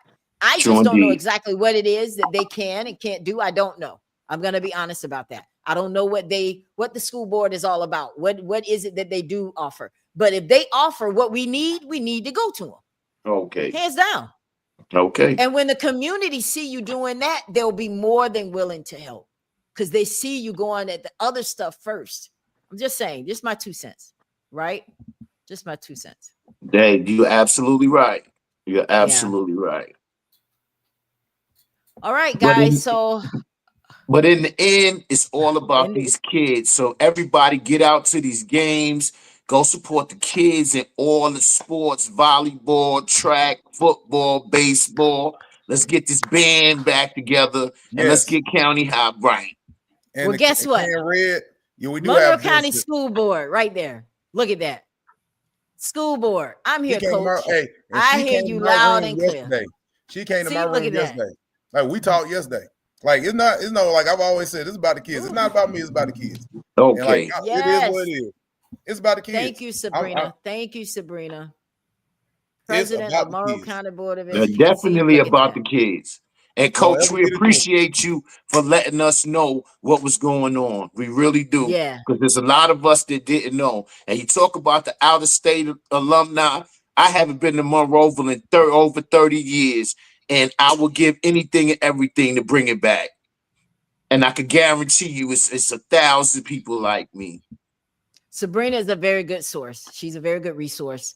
Monroe County. I think she should be mayor, but that's just my opinion. Just saying.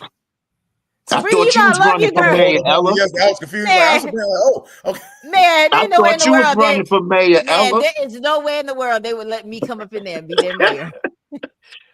No, that ain't gonna happen. Listen. Don't say that. Don't say that. Yeah. Don't knock it till you try it. Don't knock it till you try it. Okay, yeah, right. Okay, Alfie says, give the coach my number. I'll do a book signing at Walmart in Monroeville. I'm on Walmart's site, and I will share it with. That's big. Lessons. Huge. That's big. That's what Alfie, it's about. I will give him your number, my friend. I'll give him your number. Russell's giving you his number. Look at that. All the help you need, coach. We presented a got problem. You, coach. We got you. Monroe County High School alumni, you gonna get good. I'm telling you, these are all alumni coming at you. And Alfie didn't even go to County High. Okay, just being in Monroeville. Like I say, Monroeville saved my life. I was a juvenile delinquent, came from Brooklyn, New York. My mother dropped me off cross town, and she told me, stay with your family and go play ball. And I did that. Walked up out of there with a scholarship to Livingston University. All county defensive player of the year. Monroeville, we love Monroeville. And we're going to always love Monroeville. There's Ernie right there.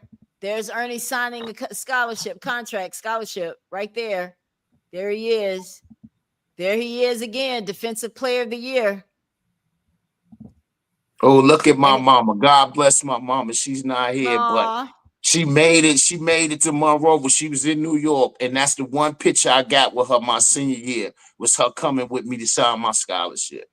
Well, before we get out of here, guys, I wanna talk as I'm going through all of these pictures. But this is Duran. This is the GoFundMe. I like. Okay. Yeah, class of '88 represent. That's my friend. And this is also for the cheerleaders, guys. They want to get a flag. Yes. So I need everybody. Yeah. Okay. So this one I want y'all to do for me. Yeah. I love my cheerleaders. You know, I'm a cheerleader till I die. Okay. I can't jump or do any of those splits anymore. Okay. But I love my cheerleaders, and I want you guys in the link. I have all of the links for the wish list and everything. Please go and help them so that they can get what they need as well. Okay. And I want to show you guys some of these things. Look at how the community came out last week. Beautiful. Thank you guys for everybody excelled donating to the volleyball. Beautiful. Look at the stuff that was showing up. That's not half. I promise you. I got more pictures of stuff. Beautiful. I'm sure. I couldn't get all of them. I see them. I just couldn't get. I just wanted to get some. I got a whole another hallway full now. Oh wow. And I want to talk about this too, guys. This is coming up September 24th. I was on the phone because I noticed in one of the comments that they were talking about this day of prayer, and this lady wanted to help with the FCS. You know, because y'all remember when we were in school, we had Fellowship of Christian Athletes and stuff like that. Yes. So she wanted to bring something like that, but she said, "Oh, Ella, they already have it at Career Tech. Career Tech has something like that." She said, "But if you can share with your audience tonight about this, there's a See You at the Pole rally coming up September 24th, and it's free, guys. Get your kids there, people. It's a free event for all 7th and 12th graders in the county. It's free to go out, and it looks like what does it say where it's at? But I have the free registration also in the links already for you, so you guys can go and check that out, because there's a lot of stuff that's out there for these kids. We got to develop them. We got to develop everything, not just sports. Yes. Volleyball, there's the schedule. Sure Here's the football schedule. You got Bayside Academy coming up next, coach, September 12th. Yep. We're going to win that game? Yes. All right. I love it. Love the confidence. We got to get ready. They're good. Got to get ready. Got to get ready, baby. It's going to be a long week. Y'all might not talk to me the rest of the week. Coach done disappeared. Okay. Oh, no. And then handle your business, coach.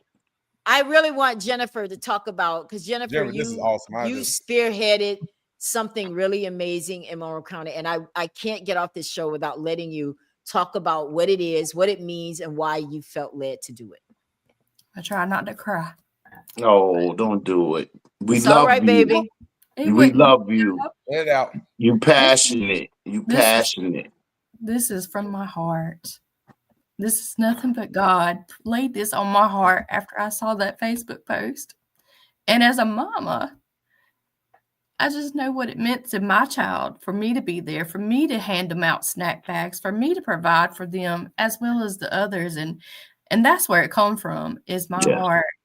I just wanted these kids to know that somebody's there for them. And that's all they want to know. Our kids are lacking the support and knowing that somebody's there for them. I've told mine from very early on, when you go to school, you don't pick on other kids because you don't know what they're going through at home. Amen. Amen. That school is their only outlet. And if you're going to make it a bad day for them, they're already suffering. I mean, why? But y'all, I'm just very overwhelmed at what I thought maybe 5 people would do. And a whole community stood up behind. Yes. You are a beautiful person. You are a beautiful person, and we really appreciate you. And we got your back. We got your back. And that's what them kids need to know, is that we support them, that we love them. And yes, life is bigger than sports. It's about them being well-rounded people. Yes, it is. And we appreciate y'all. And to Ella, one love for you doing the show. You know, you're an original African-American cheerleader at County High, and you represented your whole way through. So you're a legend too. Oh, you're so nice. You too. We all listen. Once a tiger, always a tiger. My shirt says always. You know, and that's why I'm here, and that's why all of us are here. We all, it kind of got a little, you know, we had to iron through some things. But we needed to talk about it. Stuff got to come out, because at the end of the day, Coach, this was for the kids. This was my way of saying, get it out there the best way. But we got to have a real conversation. I don't like pie in the sky stuff. I won't do that. I don't want to be involved. I want to talk about the good, the ugly, and the bad, because that's how we get to the root. Because if people are telling you I have an issue, you can't just skate over it. If you want to get to where we're trying to get, no, address their concerns. Address it. Develop trust. That's it. What you say? Develop the trust. They got to develop the trust. Got to develop the trust. And that's not something you started. That has nothing to do with you. You walked into that. So with no disrespect to you, this was something that was there. So now you know why people are reluctant. You got your answer tonight, or did you? Did you get your answer tonight? I never got my answer. All right. And keep up the good work, Coach. Keep up the good work. I'm gonna be there at the homecoming. You'll know me because I'm gonna be one of the loudest. Myself. I'm trying. I'm having you talk to the team, Ella. Huh? We just talk to the team. Oh, you know, you ain't said nothing. I might even put on a cheerleader uniform and bring it back. If I can find one myself. You got to cheer with the girls. You got to get on the field and cheer with them. Listen, I have no problem with that. I haven't lost that. I might not be able to jump, but I still got the moves, brother. I still got the moves. I'll pay to see that. Okay. Because Leanne and I talk a lot, guys, and I love her cheerleaders. I can't wait. We're going to get you involved in November, Coach, because we have a new group, and I'm just saying it for the first time here tonight. And the title of that group is 51 Neighborhood Network, DeVille Connection. And that's nice. It's a group of us who are getting together, and we're going to have our first event the Saturday after Thanksgiving, November 29th. And it's bringing everybody together. We got local talent.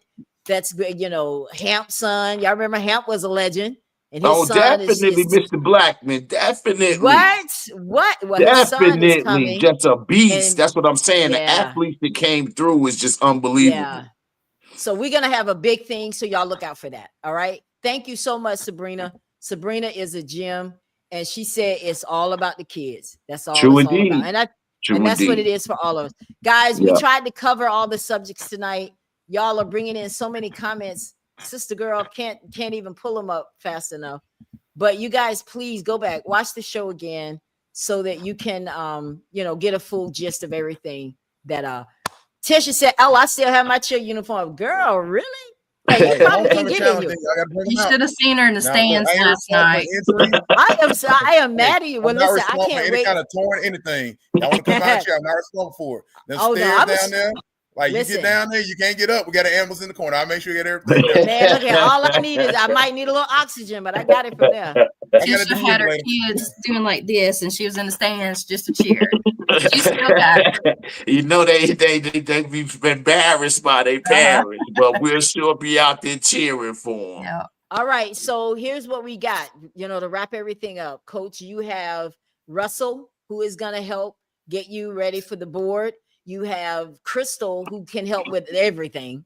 Then you have Kim, that's going to help with the budget. Crystal is very raw. She's my friend, but she's very, very, very knowledgeable, and she knows a lot of people. She's red velvet for a reason. Yeah, she's good. This is one you want to know. She's one you want to know, real talk. So, and we're going to make sure you get what you need. We'll support. All right. All right, guys. Well, we've been here. This has been a long show. And I'm sorry if you guys had to go to the restroom or anything and couldn't get up. Nah, we good. I'm good. You good? Yeah, right, my knees just bad. Oh, Lord. Here we go. My knees bad. My eyes ain't too good. Oh, my God. Here we go. All right, guys. We're going to get out of here. I want to thank everybody. There's been so many of you that have stuck with us throughout the night. This has been an excellent show. We may have to come back for part 2. I'm not opposed to that. Me either. Yeah, I think this is a conversation that we have to keep having until we get where we need to be, guys. Definitely. All right. So I want to thank you all so much for tuning into the Ella Johnson Show. I will try to rebroadcast this show because I think that we need to watch it again. All right. But thank you. You guys have a great evening, and we'll see you next time. Have a great evening. Tigers. Go Tigers. Thank you so much for tuning in to the Ella Johnson Show. We'll see you next time. We are supporters of the Ella Johnson Show. We live in South Korea. We have been watching Ella Johnson Show for like a year now. And we love her show. Her show is very inspirational, motivational, and educational.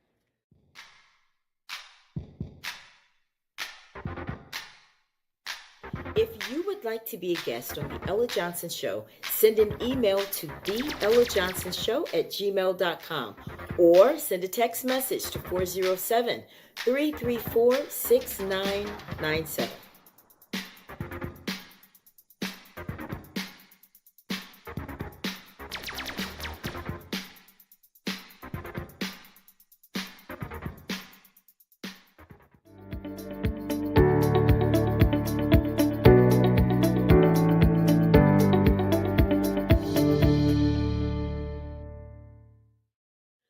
We love Ella Johnson Show.